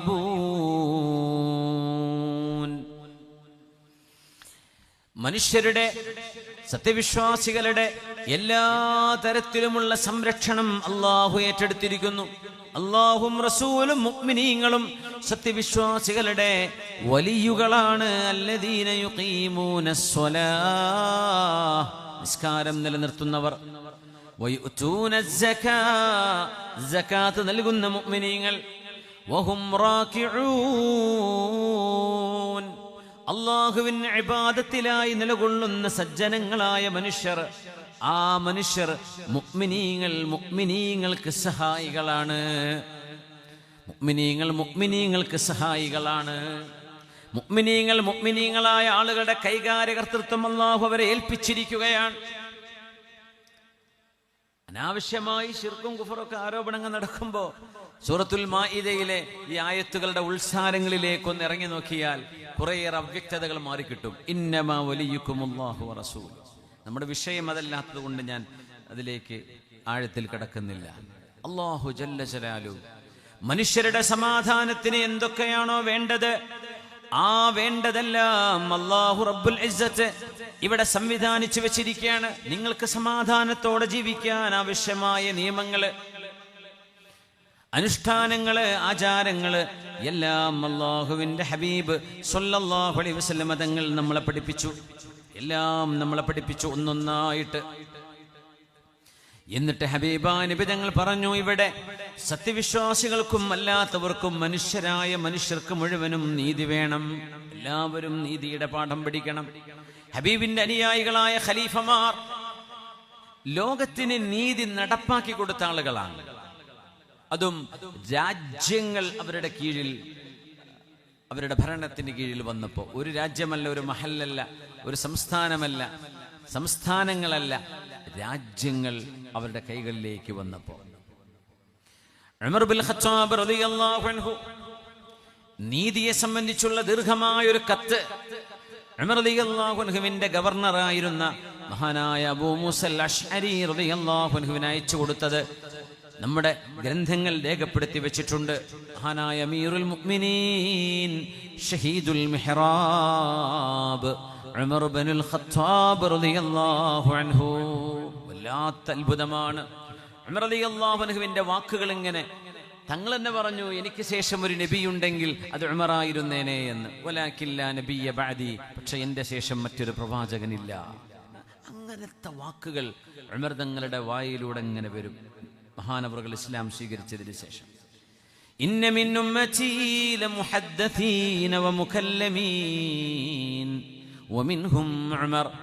എന്റെ സമൂഹത്തിൽ അല്ലാഹു നേരിട്ട് ഇൽമു കൊടുക്കുന്ന ആളുകളുണ്ട്, അല്ലാഹുവിന്റെ മലക്കുകളാൽ ഇൽമു ലഭിക്കുന്ന ആളുകളുണ്ട്, ഇൽഹാമിലൂടെ കിട്ടുന്നവരുണ്ട്, ലദുന്നിയ ഇൽമു ലഭിക്കുന്നവരുണ്ട്. അവരിൽപ്പെട്ട ആളാണ് ഉമർ ബിൻ ഖത്താബ് റളിയല്ലാഹു അൻഹു.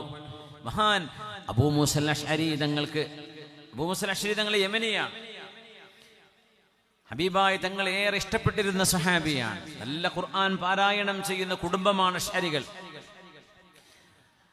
യമനിൽ നിന്ന് ഹിജറ ചെയ്തു വന്നവരാണ്.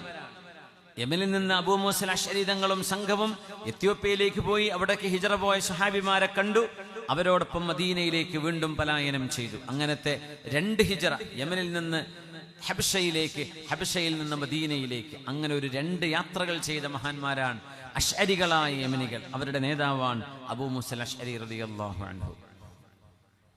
ഉമർ തങ്ങളുടെ കാലം, ഉമർ റളിയല്ലാഹു അൻഹു ഖലീഫയാണ്. അതുകൊണ്ട് അബൂ മൂസൽ അശ്അരി തങ്ങളോട് പറഞ്ഞു, ആസി ബൈനൻ നാസി ഫീ മജ്ലിസിക്. അംറു ബിൽ ആസ്, നിങ്ങളുടെ മജ്ലിസിൽ ജനങ്ങൾക്ക് സമാധാനം ലഭിക്കണം. നിങ്ങളുടെ മജ്ലിസ്, it should be the place of peace and tranquility. സമാധാനവും ശാന്തിയുമുള്ള മജ്ലിസാകണം നിങ്ങൾ ചെയർ ചെയ്യുന്ന, നിങ്ങൾ അധ്യക്ഷനായിരിക്കുന്ന സദസ്സ്. അബൂ മൂസ, സമാധാനം കിട്ടുന്ന സദസ്സായിരിക്കണം, അവിടെ പ്രശ്നങ്ങൾ ഉണ്ടാവരുത്. വവജ്ഹിക വഖളാഇക, അബൂ മൂസ, നിങ്ങളുടെ മുഖത്ത് സമാധാനം കാണണം, നിങ്ങളുടെ മുഖത്ത് സമാധാനം കാണണം. നമുക്കറിയോ, ഒരു മനുഷ്യന്റെ മുഖം, ആ മുഖം അള്ളാഹു തരുന്നതാ അല്ലേ? ആ മുഖത്തൊരു പുഞ്ചിരി വിടർത്താൻ വല്ല ചെലവുണ്ടോ? ഓരോ പുഞ്ചിരിയും സ്വതക്കയാണെന്ന് റസൂലുള്ളാഹി സ്വല്ലല്ലാഹു. നിങ്ങൾ പുഞ്ചിരിക്കുന്നത് 10 ആള് കണ്ടാൽ ആ 10 മുഅ്മിന് നിങ്ങൾ ദാനം ചെയ്ത കൂലിയാണ്. അതൊരു 100 ആളോട് നിങ്ങൾ പുഞ്ചിരിച്ചു, 100 ആൾക്ക് ദാനം ചെയ്ത കൂലിയാണ്. നമ്മൾ ഇങ്ങനെ പിശുക്കുന്ന ഒരു ഭാഗം വേറെ ഇല്ല എന്ന് എനിക്ക് തോന്നുന്നു. ഇങ്ങനെ ഫ്രീ ആയിട്ട് കിട്ടുന്ന സ്വതക്ക അതും കൊടുക്കാൻ തയ്യാറല്ല. പുഞ്ചിരിച്ചാൽ സ്വതക്കയാണ്. വതബസ്സുമുക ഫീ വജ്ഹി അഖീക ലക സ്വതഖ. ശഫീഉനാ റസൂലുള്ളാഹി സ്വല്ലല്ലാഹു. നിങ്ങളുടെ സഹോദരനെ കാണുമ്പോഴേ, ഒരു മനുഷ്യനെ കാണുമ്പോൾ നല്ല പുഞ്ചിരിക്കുന്ന മുഖവുമായി നിങ്ങൾ കാണുന്നത് നിങ്ങൾക്ക് സ്വതക്കയാണ്, ദാനമാണ്. അതിനെന്തെന്നറിയോ? പൈസ കൊടുത്തവനൊക്കെ സന്തോഷം കിട്ടിയേക്കും അല്ലേ? പൈസ കിട്ടിയാൽ മാത്രമേ സന്തോഷം ഉണ്ടാവുള്ളൂ, അങ്ങനെ ചിന്തിക്കാൻ പാടില്ല. ഒരു നല്ല ഒരു മുഖം, ഒരു ചിരിക്കുന്ന, പുഞ്ചിരിക്കുന്ന ഒരു മുഖം കണ്ടാൽ അത് സന്തോഷം തരുന്നില്ലേ? ഇല്ലേ? മനസ്സിന് കുളിർമ ലഭിക്കുന്നില്ലേ? അപ്പൊ നമുക്ക് എന്തെങ്കിലും ഒരു മാദിയായ ടാൻജിബിൾ, പൈസയോ സാധനമോ ഗിഫ്റ്റോ കിട്ടുന്നത് പോലെ, അല്ലെങ്കിൽ അതിലേറെ ഒരു പക്ഷേ ഒരു മനുഷ്യന്റെ പുഞ്ചിരിക്കുന്ന മുഖം കണ്ടാൽ സന്തോഷം ഉണ്ടാവും. അതുകൊണ്ട് ഹബീബിന്റെ മുത്തുനബിയുടെ ഉമ്മത്തികളായ നമ്മൾ മുഖത്ത് പുഞ്ചിരി കൊണ്ട് സ്വതക്ക ദാനം ചെയ്യേണ്ടവരാണ്. സ്വതക്ക ചെയ്യാൻ നമുക്ക് അവസരം തന്നിരിക്കുകയാണ്, അത് നഷ്ടപ്പെടുത്തണ്ട. ഇപ്പൊ എത്ര ദിവസം കഴിഞ്ഞുപോയി നമ്മുടെ ജീവിതത്തിൽ, ഇനി മരിക്കോളം എത്ര ദിവസം ഉണ്ടെന്ന് ബാക്കിയില്ല, നമുക്കറിയില്ല എത്രയാ ബാക്കിയുള്ളതെന്ന്. ആ ദിവസങ്ങൾ പുഞ്ചിരിച്ചോളൂ മുഅ്മിനീങ്ങളെ, പുഞ്ചിരിച്ചോളൂ. ദുന്യാവിൽ ടെൻഷനില്ലാത്ത ആരും ഉണ്ടാവില്ല. ദുന്യാവിൽ പ്രശ്നമില്ലാത്തവരാരാ? ഈ പ്രശ്നങ്ങളൊക്കെ നമ്മളിങ്ങനെ തലയിലേറ്റി നടന്ന മരിക്കണവരെ പുഞ്ചിരിക്കുക എന്ന് പറഞ്ഞ സ്വതക്കിട്ടാൻ വല്ല വകുപ്പുണ്ടാവുമോ? നമുക്കൊക്കെ പ്രശ്നങ്ങളുണ്ട്. എനിക്ക് എൻ്റെതായ 100 കണക്കിന് പ്രശ്നങ്ങളുണ്ട്. നിങ്ങൾക്കൊക്കെ പ്രശ്നങ്ങളുണ്ടായിരിക്കും എന്ന് വിചാരിച്ചിട്ട് നമ്മൾ ടെൻഷൻ നാട്ടുകാരോട് ഇങ്ങനെ കാണിച്ചു കൊടുത്തിട്ട് മുഖം കറുപ്പിച്ച് നടന്നിട്ട് വല്ല കാര്യമുണ്ടോ? ആ കാണുന്ന ആളെ കാണുമ്പോൾ തന്നെ മറ്റുള്ളവർക്ക് ഡിപ്രഷനായി. ഒരാൾ സങ്കടപ്പെട്ടിരിക്കുന്നത് കണ്ടാൽ ദുഃഖിതനായി മുഖം കറുപ്പിച്ചിരിക്കുന്നത് കാണുന്നവർക്ക് ഡിപ്രഷൻ അടിക്കുന്ന. നേരെ മറിച്ച് ഇന്ന് എങ്ങനെയുണ്ട്? അൽഹംദുലില്ലാഹ്, എന്ത് റാഹത്ത്, നമുക്ക് കുഴപ്പമൊന്നുമില്ലല്ലോ, എന്ത് റാഹത്തുള്ള ദിവസമാണ് എന്നൊരാൾ പറയുന്നതും ഇന്ന് ഒരു കോണമല്ല ഇന്നത്തെ ദിവസം എന്നൊരാൾ പറയുന്നതും വ്യത്യാസമല്ലേ? ഈ ജോലി സ്ഥലത്തൊക്കെ ഉണ്ടാവും അങ്ങനെ ഉസ്താദെ എങ്ങനെ പറയണ്ട, ഒരാൾ അങ്ങനെ പറയും. ഇപ്പുറത്ത് എങ്ങനെയുണ്ട് ഉസ്താദെ? അൽഹംദുലില്ലാഹ്. എന്തപ്പോ നമുക്ക് എന്ത് കുറവാണുള്ളത് പറയുമ്പോൾ ഒരുപാട് പ്രശ്നമുള്ള ആളായിരിക്കും. ആ 2 മറുപടിയും നമ്മുടെ ജോലി ചെയ്യുന്ന എനർജിയെ വരെ ബാധിക്കുന്നതാണ്. ഒന്ന് ഉഷാറാക്കും, ഒന്ന് പിന്നെ ഞാനും ഇങ്ങനെ തന്നെ മതി എന്ന് തോന്നുന്നു. അതുകൊണ്ട് പുണ്യ നബി തങ്ങൾ ഖാന വദ്ദാഅൻ, ഹബീബിന്റെ മുഖം എപ്പോഴും പ്രശോഭിതമായിരുന്നു സല്ലല്ലാഹു അലൈഹി വസല്ലം.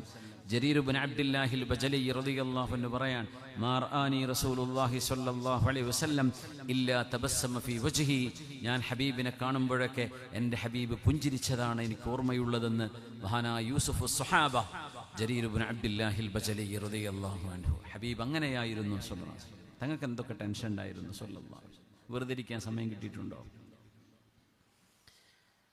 അതുകൊണ്ട് അബൂ മൂസ, നിങ്ങളുടെ മുഖം, നിങ്ങളുടെ മജ്ലിസ്, വഖളാഇക, നിങ്ങളുടെ വിധികൾ എല്ലാം ജനങ്ങൾക്ക് സമാധാനം നൽകുന്നതാവണം.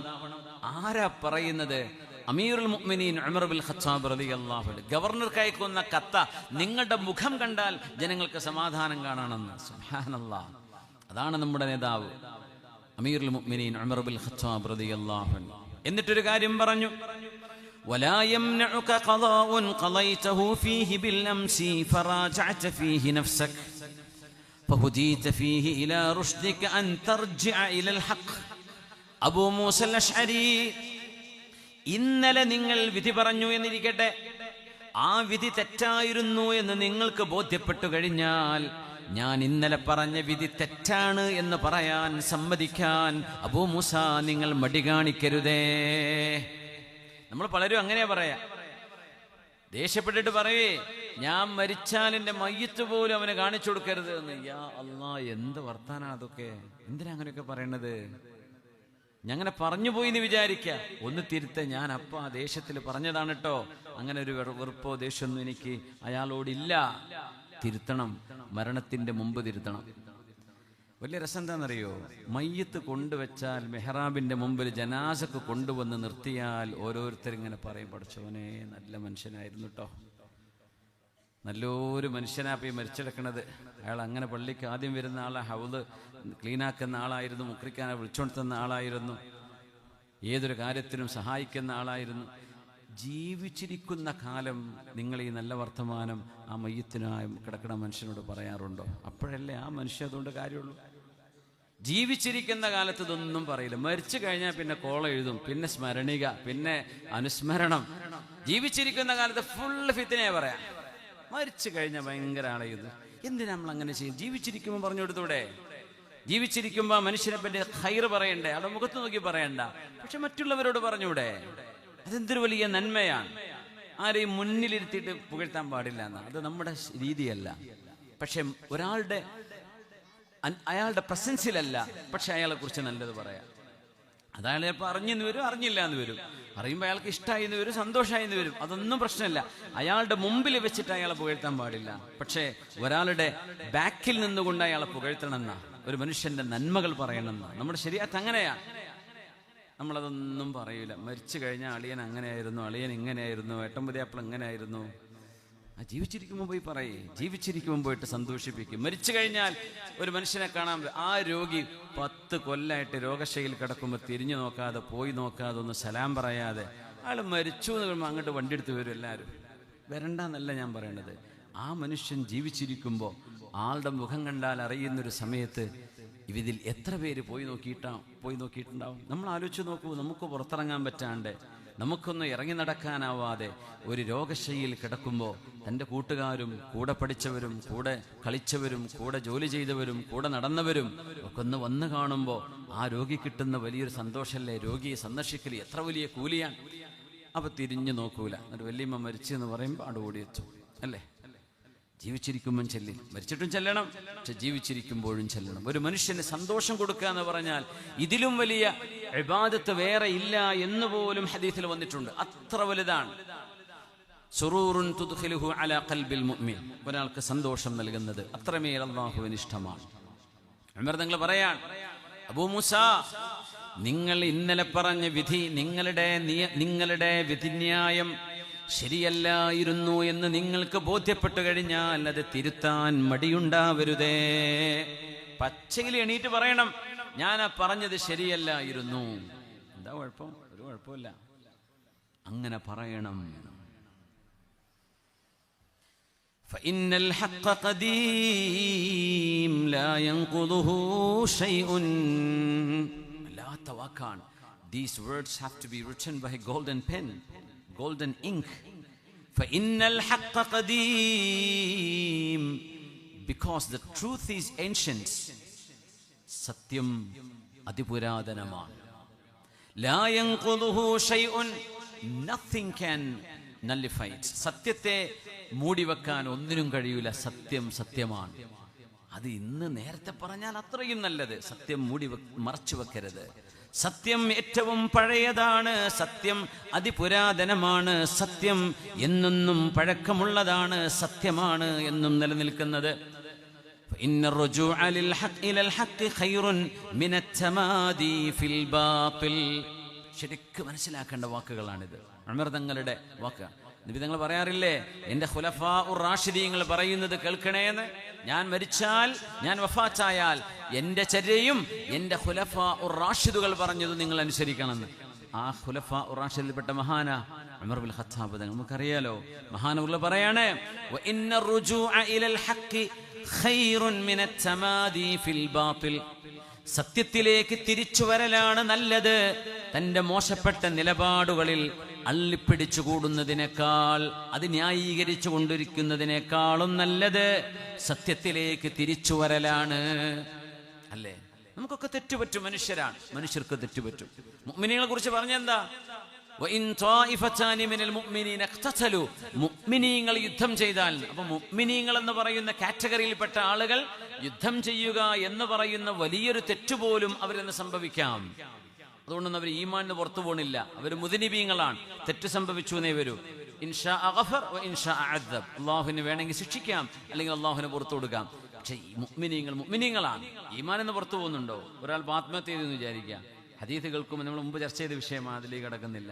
ഹദീസ് ഇങ്ങനെ ശരിക്കും മലയാളത്തിലെ എൻ്റെ പരിഭാഷ ഇങ്ങനെ വായിച്ചാൽ ആൾ നേരെ നരകത്തിലേക്ക് പോകുന്നു തോന്നും. അതുകൊണ്ടാണ് ഫത്വ പറയൽ ആലിമീങ്ങൾക്ക് വിട്ടുകൊടുക്കണം എന്ന് പറയാൻ. നമ്മൾ ഫത്വ കൊടുക്കാൻ നിൽക്കണ്ട. ആ ഹദീസിൻ്റെ സാരം വലിയൊരു നരകം പോലെയുള്ളൊരു ശിക്ഷ കിട്ടാൻ മാത്രം അള്ള പുറത്തു കൊടുത്തില്ലെങ്കിൽ ഗുരുതരമായ തെറ്റാണ് ആ മനുഷ്യൻ ചെയ്തത്. അത്രേ ഉള്ളൂ. എന്നല്ലാതെ ആത്മഹത്യ ചെയ്തെന്ന് വിചാരിച്ചിട്ട് ഇസ്ലാം എന്ന് പുറത്തുപോയി മുഅ്മിനീങ്ങളുടെ ഖബർസ്ഥാനിൽ മറവ് ചെയ്യാൻ പാടില്ല, അങ്ങനെയൊന്നും ഇതിനർത്ഥമല്ല. ആൾക്ക് മയ്യിത്ത് നിസ്കരിക്കണം, ആൾക്ക് വേണ്ടി പുറത്തു കൊടുക്കണം, അയാൾക്ക് വേണ്ടി ജാരിയായ സ്വതക്ക ചെയ്യാം, മഗ്ഫിറത്തിനെ ചോദിക്കാം, ഒക്കെ ചെയ്യാം. എന്തേ? ഈമാൻ ഉണ്ടായിരുന്നോ? ചെയ്ത് തെറ്റാണ്, പക്ഷെ ഈമാൻ പുറത്തു പോവോ? ഈമാൻ പുറത്തു പോവില്ല. അങ്ങനെ പുറത്തു പോകുമെന്ന് പറയുന്ന ബിദ്അഈ പ്രസ്ഥാനക്കാർ ഇസ്ലാമിൻ്റെ ആദ്യകാലങ്ങളിൽ ഉണ്ടായിരുന്നു. ആലിമീങ്ങൾ അതിനൊക്കെ എതിരെ ക്രോസ് ചെയ്യാൻ വേണ്ടി പറയുന്ന ദലീലുകളാണ് ഈ പറയുന്നതൊക്കെ. തെറ്റ് ചെയ്ത് തെറ്റാണ്, പക്ഷെ ഈമാൻ നഷ്ടപ്പെടുന്നില്ല എന്നാണ്. ഈമാൻ, മുഅ്മിനീങ്ങളുടെ ഈമാൻ അവരുടെ ഖൽബിലുള്ള വിശ്വാസമാണ്. ചെയ്ത് തെറ്റായിരിക്കാം, മുഅ്മിനീങ്ങൾക്ക് തെറ്റ് പറ്റാം, പക്ഷെ തൗബ ചെയ്യണം, സത്യത്തിലേക്ക് തിരിച്ചു വരണം, സത്യത്തിലേക്ക് തിരിച്ചു വരണം. വൽമുസ്ലിമൂന ഉജൂലുൻ ബഅദുഹും അലാ ബഅദ് ഇല്ലാ മജ്ലൂദൻ ഫീ ഹദ്ദിൻ ഔ ളനീനൻ ഫീ വലാഇൻ ഔ ഖറാബ. മഹാനായ അമീറുൽ മുഅ്മിനീൻ ഉമർ ബിൻ ഖത്താബ് റളിയല്ലാഹു അൻഹു പറയുകയാണ്, വൽ മുസ്ലിമൂന ഉജൂലുൻ ബഅദുഹും അലാ ബഅദ്. മുഅ്മിനീങ്ങൾ പരസ്പരം സാക്ഷി പറയാൻ മാത്രം സത്യസന്ധതയുള്ളവരാണ്. എല്ലാ മുസ്ലിമും എല്ലാ മുഅ്മിനും അങ്ങനെയാണ്.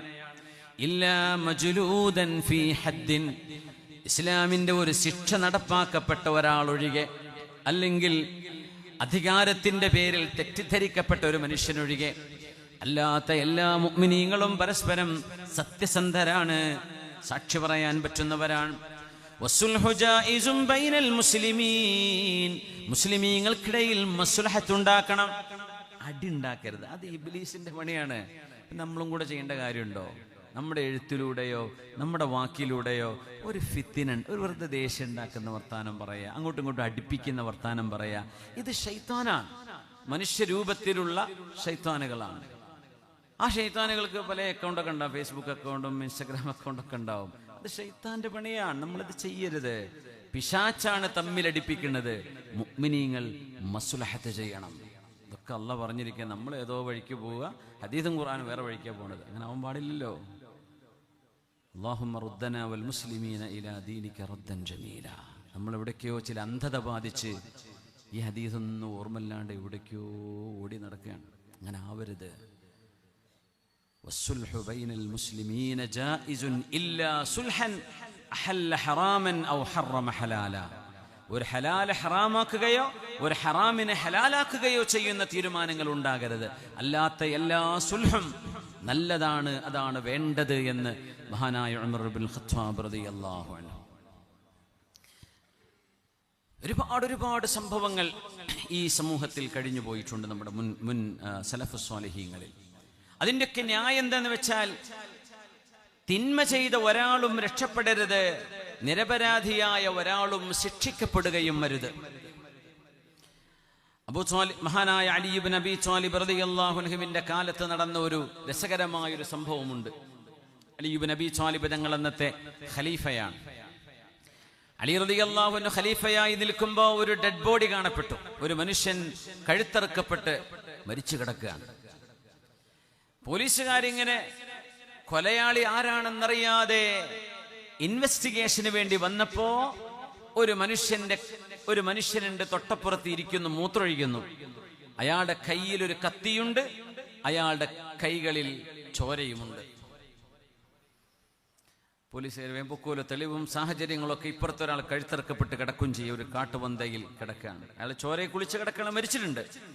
ഇവിടെ ഒരാൾ കയ്യിൽ കത്തിയുണ്ട്, കൈകളിൽ ചോരപ്പാടുണ്ട്. അയാളവിടെ ഒരു പൊന്തക്കാടിനുള്ളിൽ മൂത്രമൊഴിക്കാൻ വേണ്ടി ഇരിക്കുന്നതാ കാണുന്നത്.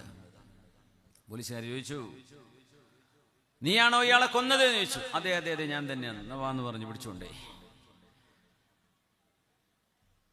അലി റളിയല്ലാഹു അൻഹുവിന്റെ മുമ്പിലേക്ക് വന്നു. അലി റളിയല്ലാഹു അൻഹു വലിയ ബുദ്ധികൂർമ്മതയുള്ള സ്വഹാബിയാണ്. മിൻ അദ്ഖൽ അദ്ഖിയ, വലിയ ബുദ്ധി. He was the most brilliant, intelligent person. മഹാനവറുകൾ നോക്കിയിട്ട് പറഞ്ഞു, ഇവനല്ലല്ലോ ഇയാളെ കൊന്നത് എന്ന് പറഞ്ഞു. അലി തങ്ങൾ പറഞ്ഞു, ഇവനല്ലല്ലോ കൊന്നത്, പിന്നെ എങ്ങനെ ഇവനാണെന്ന് പറയാം? അലി തങ്ങൾ പറഞ്ഞു, ബഗ്ദാദിലെ കൂഫയിലെ മഹാനവറുകളുടെ ഖിലാഫത്തിന്റെ കാലമാണ്. കൂഫയിലെ അങ്ങാടിയിലുള്ള മുഴുവൻ ആളുകളെയും ഹാജരാക്കാൻ വേണ്ടി പറഞ്ഞു. ഒരൊറ്റ കുഞ്ഞിനെ വിടാതെ ആ ടൗണിലുള്ള മുഴുവൻ ആളുകളെയും അലി റളിയല്ലാഹു അൻഹു വിളിച്ചു കൊണ്ടുവരാൻ വേണ്ടി പറഞ്ഞു പോലീസുകാരോട്. എല്ലാവരും കൊണ്ടുവന്നു. അതിൽ ഒരാള് സ്പീഡിൽ നടക്കുന്നത് കണ്ടു അലി റളിയല്ലാഹു അൻഹു. നോക്കണേ, അവരുടെ ബുദ്ധി നോക്കണം. അപ്പൊ അലിയാര് തങ്ങൾ പറഞ്ഞു, എല്ലാവരോടും ഒരു സ്റ്റെപ്പ് കാണിച്ചു കൊടുത്തു. ഇപ്പൊ നമുക്ക് ഇങ്ങോട്ട് വേദിയിലേക്ക് കയറാൻ ഇവിടെ കുറച്ച് താഴേക്ക് സ്റ്റെപ്പ് ഉണ്ടല്ലേ, അതുപോലെ ഒരു സ്റ്റെപ്പ് കാണിച്ചു കൊടുത്ത് എല്ലാവരോടും കയറാൻ വേണ്ടി പറഞ്ഞു. ഈ മനുഷ്യൻ, ഈ മഹാനായ അലി തങ്ങൾ നോട്ട് ചെയ്ത മനുഷ്യൻ മാത്രം കയറുമ്പോ 2 സ്റ്റെപ്പ് ജമ്പ് ചെയ്തിട്ടാ കയറുന്നത്. ഭയങ്കര സ്പീഡാണ്. അലി തങ്ങൾ പറഞ്ഞു, ഇവിടെ വാന്ന് പറഞ്ഞു. അലി തങ്ങൾക്ക് ചില സിഗ്നലുകൾ അല്ലാഹു നൽകുകയാണ്. സത്യം പറയുന്നു, നീയല്ലേ ആ മനുഷ്യനെ കൊന്നത് എന്ന് ചോദിച്ചു. അതെ, ഞാനാണ്. എവിടുന്ന പിടിച്ചെന്നറിയോ? സ്റ്റെപ്പ് ചാടി പോകുമ്പോൾ ഒരു സ്റ്റെപ്പ് ഇട്ടെങ്കിൽ ഓരോ സ്റ്റെപ്പിലും ചവിട്ടി പോകേണ്ടതിന് പകരം 2 സ്റ്റെപ്പ് ചാടിക്കിടന്ന്, ഈ 2 സ്റ്റെപ്പ് ചാടിക്കിടക്കൽ ഹറാമാണെന്നൊന്നും അല്ലട്ടോ ഇതിനർത്ഥം. അവിടെ ഒരു ദലീൽ അലി റളിയല്ലാഹു അൻഹുവിന് അല്ലാഹു തോന്നിപ്പിച്ചു കൊടുത്ത ഒരു ഫിറാസത്താണത്. അയാളുടെ നടത്തത്തിലെ സ്പീഡും കൈക്കടുപ്പവും കണ്ടപ്പോ ഇയാൾ ക്ഷമ കുറഞ്ഞ ആളാണ്, അസ്വസ്ഥതയുള്ള ആളാണ്, പെട്ടെന്ന് ദേഷ്യം പിടിക്കുന്ന ആളാണ്. ഇങ്ങനെ ബിഹേവിയറൽ സയൻസ് എന്ന് പറഞ്ഞ സംഭവമുണ്ട്. ഒരു മനുഷ്യന്റെ കൈയെഴുത്ത് കണ്ടാൽ അയാളുടെ സ്വഭാവം മനസ്സിലാവുന്ന. ഭംഗിയുള്ള എഴുത്താണെങ്കിൽ നല്ല സ്വഭാവം, അങ്ങനെയൊന്നും അർത്ഥമല്ല. മോശപ്പെട്ട എഴുത്താണെങ്കിൽ നല്ല സ്വഭാവക്കാരനാണെന്ന് അർത്ഥം വരും. അത് ആ കയ്യെഴുത്തിനെ നോക്കിയിട്ടൊരു ഒരു ഒരു ഫിറാസത്തുണ്ട് എന്നതുപോലെ ബിഹേവിയറൽ സയൻസ്. ചില ആളുകളുടെ നടത്തവും ഇരുത്തവും പെരുമാറ്റവും കണ്ടാൽ പെട്ടെന്ന് ക്ലിക്കാവും, ആ മനുഷ്യനിൽ എന്തോ പ്രശ്നമുണ്ട് എന്ന്. അലി റളിയല്ലാഹു അൻഹു ചോദിച്ചു, നീയല്ലയോ ഇയാളെ കൊന്നത്? എന്തിനാ നീ ഇയാളെ കൊന്നത്? ഞാനും അയാളും തമ്മിൽ ഒരു പ്രശ്നം ഉണ്ടായിരുന്നു, ഞാൻ അതിന് പ്രതികാരം ചെയ്തതാ. അപ്പൊ മറ്റേ ആളെ വിളിച്ചോണ്ട് ഇവിടെ കൈയോടെ ഒരാളെ പിടിച്ചോണ്ടിട്ടുണ്ട്, കയ്യിൽ കത്തിയും കൈകളിൽ ചോരപ്പാടുള്ള മനുഷ്യൻ. അത് ചോദിച്ചു, അലി തങ്ങൾ, അലിയാർ തങ്ങളുടെ ദക്കാ നോക്കണം, ബുദ്ധിശക്തി നോക്കണം. അലിയാർ തങ്ങൾ ചോദിച്ചു, ഈ മനുഷ്യ നിങ്ങളാണോ ശരിക്കും ഇയാളെ കൊന്നത്? അല്ല അലിയാർ തങ്ങളെ, ഞാനല്ല, ഞാനൊരു അറവുകാരനാ, ഞാനൊരു കശാപ്പുകാരനാണ്. ഞാനൊരു കന്നിനെ അറുത്തിട്ട് അതിനെ തോല് പൊളിച്ചുകൊണ്ടിരിക്കുമ്പോൾ എൻ്റെ കയ്യിൽ കത്തിയുണ്ട്, കയ്യിൽ ചോരപ്പാടുണ്ട്.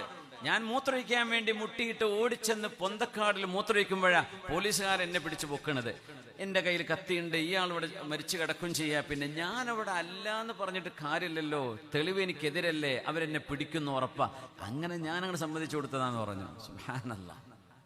കാരണം എങ്ങനെ ഞാനല്ല എന്ന് പറഞ്ഞാൽ മിനിമം അടിയെങ്കിലും കിട്ടും.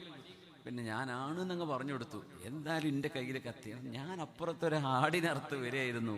പക്ഷെ ഞാൻ അങ്ങനെ മൂത്രയ്ക്കാൻ വേണ്ടി ഇരിക്കുമ്പോഴാണ് ഈ പോലീസുകാർ എന്നോട് വന്ന് ഈ ചോദ്യം ചോദിക്കുന്നത്. പിന്നെ ഞാൻ അവിടെ സാഹചര്യ തെളിവുകളെ എനിക്ക് മറച്ചു വെക്കാൻ കഴിയില്ലല്ലോ. അപ്പോൾ അലി തങ്ങൾ അപ്പോഴേ മനസ്സിലാക്കി, അലിയാർ തങ്ങളുടെ ബുദ്ധി അതാണ്. മഹാനവറുകൾ പറഞ്ഞു, ഇയാളല്ല കൊലപാതകി, ആ മനുഷ്യന്റെ കയ്യിലുള്ള ചോരപ്പാട് ഒരു മൃഗത്തിന്റെ ചോരയാണ്, മനുഷ്യന്റെ ചോരയല്ല. ഇത് ആണ്. എന്തിനെന്നറിയോ? ഒരു നിരപരാധിയായ മനുഷ്യൻ പോലും ശിക്ഷിക്കപ്പെടരുത്. ആ കൊലയാളി അലി റളിയല്ലാഹു അൻഹു ഖിസാസിന് വിധിക്കുകയുണ്ടായി. ഈ പിടിക്കപ്പെട്ട ആളെ വെറുതെ വിടുകയും ചെയ്തു. ഇതൊക്കെ ആണ്. എന്തിനെന്നറിയോ? അല്ലാഹുവിന്റെ പ്രപഞ്ചത്തിൽ വഅഖീമുൽ വസ്ന ബിൽ ഖിസ്ത് വലാ തുഖ്സിറുൽ മീസാൻ, അധികാരം കൈകളിലുള്ള ആളുകൾ, കോർട്ടുകളിൽ ജോലി ചെയ്യുന്ന ആളുകൾ, നിയമ സംവിധാനങ്ങളിൽ പ്രവർത്തിച്ചു കൊണ്ടിരിക്കുന്ന ആളുകൾ, ഗവൺമെന്റ് സംവിധാനങ്ങളിൽ പ്രവർത്തിച്ചു കൊണ്ടിരിക്കുന്ന ആളുകൾ, നിങ്ങൾ നീതിയുടെ കൂടെ നിൽക്കണമേ. നീതി നഷ്ടപ്പെടുകയാണെങ്കിൽ അള്ളാഹുവിന്റെ അർശ് പോലും വിറക്കുമെന്നാണ്. ഒരു നിരപരാധിയായ മനുഷ്യൻ ഇവിടെ ശിക്ഷിക്കപ്പെടരുത്. എന്നാൽ അപരാധികൾ ശിക്ഷിക്കപ്പെടുക തന്നെ വേണം. റസൂലുള്ളാഹി സ്വല്ലല്ലാഹു അലൈഹി വസല്ലം തങ്ങൾ പറഞ്ഞു, നിങ്ങളുടെ മുൻഗാമികൾ നശിക്കാൻ കാരണം അവരിലെ പാവപ്പെട്ടവർ തെറ്റ് ചെയ്താൽ അവരെ ശിക്ഷിക്കുകയും അവരിലെ പ്രമാണിമാർ തെറ്റുകൾ ചെയ്താൽ അവരെ വെറുതെ വിടുകയും ചെയ്യുമായിരുന്നു. അത് എൻ്റെ ഉമ്മത്തിൽ നടക്കില്ല. വലഹു അന്ന ഫാത്തിമ ബിൻത മുഹമ്മദിൻ സറഖത് ലഖത് യദുഹാ, എൻ്റെ കരളിൻ്റെ കഷ്ണമായ എൻ്റെ മകൾ ഫാത്തിമയാണ് മോഷ്ടിച്ചതെങ്കിൽ എൻ്റെ ഫാത്തിമയുടെ കൈയും മുറിക്കപ്പെടും എന്ന് പറഞ്ഞ റസൂലാണ് നമ്മുടെ നേതാവ് മുഹമ്മദ് മുസ്തഫ സ്വല്ലല്ലാഹു അലൈഹി വസല്ലം. മഖ്സൂമിയായൊരു പെണ്ണ് മോഷണം ചെയ്തിട്ട് ആ പെണ്ണിന്റെ കൈകൾക്ക് ശിക്ഷ നടപ്പാക്കപ്പെടുമെന്ന് ഉറപ്പായപ്പോ അള്ളാഹുവിന്റെ റസൂലിനോട് ശുപാർശ ചെയ്യാൻ അവിടെ ആളുകൾ വന്നു. ശുപാർശ ചെയ്യാൻ നോക്കുമ്പോ ആരുടെ സ്വാധീനം കൊണ്ട് നബിതങ്ങളെ സ്വാധീനിക്കാൻ കഴിയുമെന്ന് ആലോചിച്ചപ്പോൾ ചില ആളുകൾ വിചാരിച്ചു, ഹിബ്ബു റസൂലില്ലാഹി വബ്നു ഹിബ്ബി റസൂലില്ലാഹ്, അല്ലാഹുവിന്റെ റസൂലിന്റെ ഇഷ്ടപ്പെട്ട സ്വഹാബിയും ആ ഇഷ്ടപ്പെട്ട സ്വഹാബിയുടെ ഇഷ്ടപ്പെട്ട മകനുമായ ഉസാമത്ത് ബിൻ സയ്യിദ് ബിൻ ഹാരിസ റളിയല്ലാഹു അൻഹുമാ, മഹാനായ ഉസാമ റളിയല്ലാഹു അൻഹുവിനെ പിടിച്ചാൽ ഉസാമ തങ്ങൾ നബി തങ്ങളോട് പറഞ്ഞാൽ അല്ലാഹുവിന്റെ ഹബീബ് കേൾക്കുമെന്ന് അവർക്ക് തോന്നി. ഉസാമ റളിയല്ലാഹു അൻഹു പറഞ്ഞു, യാ റസൂലല്ലാഹ്, നബിയേ, മഖ്സൂമികളല്ലേ, തറവാടുള്ള സൽപേരുള്ള കുടുംബമല്ലേ, ആ കുടുംബത്തിലെ ഒരു പെണ്ണ് ഒരു ആഭരണം മോഷ്ടിച്ചതാ, അവളുടെ കൈ മുറിക്കപ്പെടുകയാണെങ്കിൽ ആ കുടുംബത്തിന് അപമാനമുണ്ടാകും നബിയെ, അതുകൊണ്ടൊന്ന് മാപ്പ് കൊടുത്തുകൂടെ, ഒന്ന് ഒഴിവാക്കി കൊടുത്തുകൂടെ എന്ന് ചോദിച്ചപ്പോഴാണ്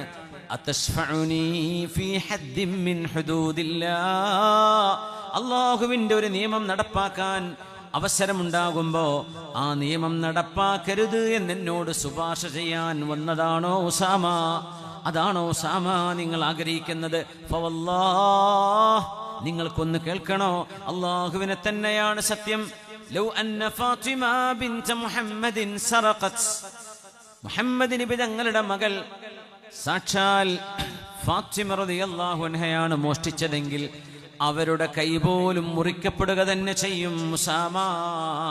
അതുകൊണ്ട് മഖ്സൂമിയായി പെണ്ണിന്റെ വിഷയത്തിൽ ശുപാർശയുമായി വരരുത്, റെക്കമെൻഡേഷനുമായി വരരുത്. ഞാനത് ചെയ്യില്ല. നിങ്ങളുടെ മുൻഗാമികൾ നശിച്ചു പോകാൻ കാരണം അതായിരുന്നു. നിയമ സംവിധാനങ്ങളിൽ നിന്ന് പാവപ്പെട്ടവർക്ക് നീതി ലഭിക്കാതെ പോവുകയാണെങ്കിൽ ഒരു സമൂഹത്തിന് തകർച്ച വരുമെന്ന് മഹാനായ നമ്മുടെ നേതാവ് മുഹമ്മദ് റസൂലുള്ളാഹ് സ്വല്ലല്ലാഹു അലൈഹി വസല്ലം, മഹാനായ ഉമർ ഇബ്നുൽ ഖത്താബ് റളിയല്ലാഹു അൻഹുവിന്റെ മുമ്പിൽ വളരെ വിചിത്രമായ ഒരു കേസ് വന്നു. ഉമർ തങ്ങൾ ഖലീഫയായിരിക്കുമ്പോൾ ഒരു പെണ്ണാണ് ആ കേസ് കൊടുത്തത്. കേസ് ഇങ്ങനെയാണ്: എൻ്റെ ഭർത്താവ് ശാരീരിക ബന്ധത്തിൽ ഏർപ്പെടാൻ കഴിയാത്ത ഒരാളാണ്, അതുകൊണ്ട് എനിക്ക് തൊലാക്ക് വേണം.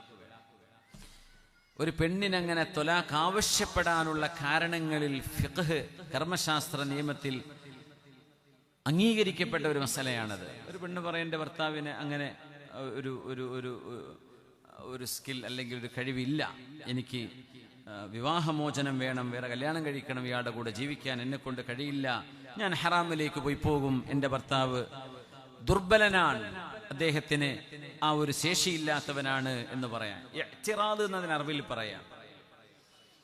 പെണ്ണ് കേസുമായി വന്നു ഉമർ തങ്ങളുടെ കോടതിയിലേക്ക്. ഇതിനിപ്പോൾ വാക്കുകളെ കൊണ്ട് കേൾക്കുക എന്നല്ലാണ്ട് വേറെ അഡീഷണൽ തെളിവെടുപ്പൊക്കെ പറ്റില്ലല്ലോ.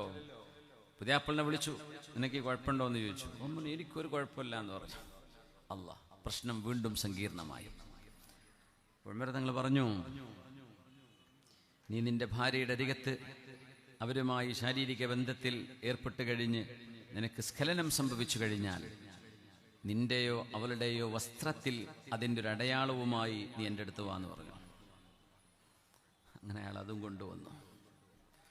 ഉമർ തങ്ങൾ അലിയാരെ വിളിച്ചു, അലിയാരെ ഇച്ചിരി വെള്ളം തിളപ്പിക്കണേ എന്ന് പറഞ്ഞു. വെള്ളം തിളപ്പിക്കാൻ വേണ്ടി പറഞ്ഞു. ആ വെള്ളം തിളപ്പിച്ച് കൊണ്ടുവന്നിട്ട് ഇയാൾ കൊണ്ടുവന്ന വസ്ത്രത്തിലേക്ക് ഒഴിക്കാൻ വേണ്ടി പറഞ്ഞു. ഒഴിച്ചു നോക്കുമ്പോൾ അതൊരു ഓംലെറ്റായി മാറി. അപ്പോൾ മനസ്സിലായി കോഴിമുട്ടൻ്റെ കുഞ്ചെടുത്തിട്ടായി വന്നത്. അങ്ങനെ ഫഹകമലഹ ത്വലാഖ്, ആ പെണ്ണിന് ത്വലാഖിൻ്റെ അവകാശമുണ്ട് എന്ന് പറഞ്ഞ് ആ പെണ്ണിനെ ത്വലാഖ് അനുവദിച്ചു കൊടുത്തിട്ടുണ്ട് മഹാനായ ഉമർ ഇബ്നുൽ ഖത്താബ് റളിയല്ലാഹു അൻഹു.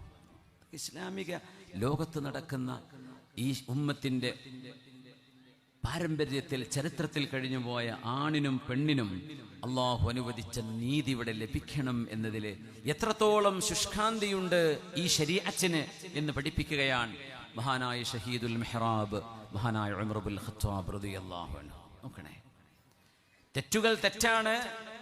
ചില പ്രമാണങ്ങളും ചില തെളിവുകളും ഫോർജ്ഡ് ആയിരിക്കും, ഫേക്ക് ആയിരിക്കും. ആ ഫേക്ക് ഡോക്യുമെന്റുകൾ ഫേക്കാണ് എന്ന് കണ്ടെത്താനുള്ള കഴിവ് നിയമവ്യവസ്ഥയിൽ ജോലി ചെയ്യുന്ന ആളുകൾക്ക് വേണം എന്നും പഠിപ്പിക്കുകയാണ് ഉമർ റളിയല്ലാഹു തആല അൻഹു ഇവിടെ. യാ അല്ലാഹ്, ഹാറൂൻ റഷീദ് അതുകൊണ്ടാണ് തന്റെ ഭരണകാലത്ത് ഏറ്റവും വലിയ ഫഖീഹായിരുന്ന അദീമും മിൻ ഉലമാഇൽ ഉമ്മ, ഈ ഉമ്മത്ത് കണ്ട പ്രഗൽഭനായ ആലിം അൽ ഇമാമുൽ അഅ്ലം എന്ന് മുത്ലഖൻ പറയപ്പെടുന്ന ഇമാമാണ് മഹാനായ അബൂ ഹനീഫത്തുൻ നുഅ്മാൻ റളിയല്ലാഹു അൻഹു റഹ്മത്തുള്ളാഹി അലൈഹി, ഹനഫി മദ്ഹബിന്റെ ഇമാം.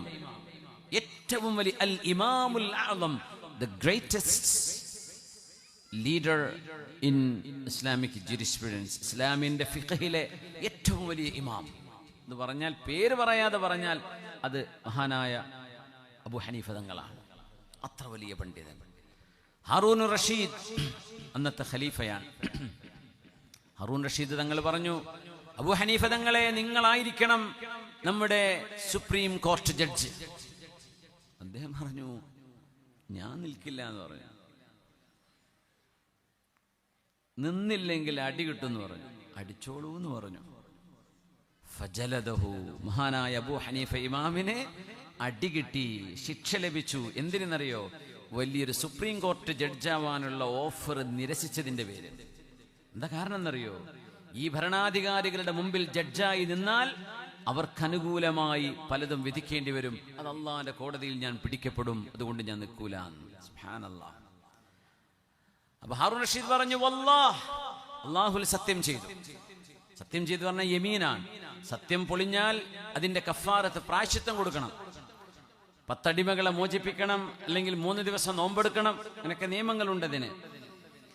അള്ളാനെ തന്നെയാണ് സത്യം. അബൂ ഹനീഫ ഇമാമെ, നിങ്ങൾ ഖാദിയായി അധികാരം ഏറ്റെടുക്കണം. അബൂ ഹനീഫ പറഞ്ഞു വല്ലാഹി ഞാൻ ഏറ്റെടുക്കൂല. അപ്പൊ ആളുകൾ പറഞ്ഞു, ഈ ഖലീഫ അങ്ങനെ വല്ലാഹി പറയുമ്പോൾ നിങ്ങൾ അദ്ദേഹത്തെ മറികടന്നിട്ട് വല്ലാഹി പറയണത് മോശല്ലേ എന്ന് ചോദിച്ചു. സത്യം പറഞ്ഞിട്ടല്ലേ ഉള്ളൂ. സത്യം ചെയ്തു പറഞ്ഞത് ചെയ്യാതിരുന്നാൽ പ്രായശ്ചിത്തം കൊടുക്കണം. മൂപ്പർക്ക് ഇഷ്ടം പോലെ അടിമകളുണ്ടല്ലോ, കൊടുക്കാലോ. മൂപ്പര് കൊടുത്തോട്ടെ, വീട്ടിക്കോട്ടെ. അതുകൊണ്ട് അദ്ദേഹത്തിന്റെ സത്യം അയാൾ വീട്ടിക്കോട്ടെ, ഞാൻ എന്റേത് നോക്കാം, എന്നെ കൊണ്ട് കഴിയില്ല എന്ന് പറഞ്ഞു. അങ്ങനെ മഹാനവറുകൾ ഒഴിഞ്ഞു മാറിയപ്പോ മഹാനായ ഖാലി അബൂ യൂസുഫ് റഹിമഹുല്ലാ എന്ന മഹാനായ അബൂ ഹനീഫ തങ്ങളുടെ പ്രിയപ്പെട്ട ശിഷ്യൻ, ആ ശിഷ്യനെ ഹാറൂൻ റഷീദ് ഖാദിയായി നിയമിച്ചു. എന്തിനെന്നറിയോ? ആലിമീങ്ങളാണ് ഈ തലത്തിലേക്ക് വരേണ്ടത്. ആലിമീങ്ങളായ ആളുകൾ LLBക്ക് പോകണം, നിയമം പഠിക്കണം, വാദിക്കാൻ പഠിക്കണം. എന്തിനെന്നറിയോ? നുണ പറയാതിരിക്കാൻ, നുണ പറഞ്ഞുകൊണ്ട് കേസുകൾ ജയിക്കാതിരിക്കാൻ. സത്യം ജയിക്കണം, എന്നിട്ടുള്ള കേസ് മതി. ചിലപ്പോൾ ഒരുപക്ഷെ കേസില്ല വക്കീലായി കാലം മുഴുവൻ ജീവിക്കേണ്ടി വന്നേക്കാം. മഹാനായ കണ്ണിയത്ത് ഉസ്താദ് തങ്ങളവറുകൾ, മഹാനവറുകൾ മരക്കച്ചവടം ചെയ്ത് നിർത്തിയ പോലെ ആയിക്കോട്ടെ. അൽ ഹഖ്ഖു ഖദീം, സത്യമേ വിജയിക്കുകയുള്ളൂ. ലാ യൻഖുദുഹു ശൈഉൻ, സത്യമാണ് വിജയിക്കുന്നത്. സത്യത്തെ മൂടിവെക്കാൻ ഒന്നിനും കഴിയില്ല എന്ന് മഹാനായ ഉമർ ഇബ്നുൽ ഖത്താബ് റളിയല്ലാഹു തആല അൻഹു പറഞ്ഞത് എത്ര സത്യമാണ്, എത്ര സത്യമാണ്. മാലിക്കി മദ്ഹബിന്റെ ഇമാം മാലിക് റളിയല്ലാഹു അൻഹുവിന്റെ ചില പ്രത്യേക വീക്ഷണങ്ങളുണ്ട്. മഹാനവറുകൾ പറയുമായിരുന്നു, ജഡ്ജായി ജോലി ചെയ്യുന്ന എല്ലാവരുടെയും മുഖത്ത് സങ്കടം കാണുക സ്വാഭാവികമാണ്.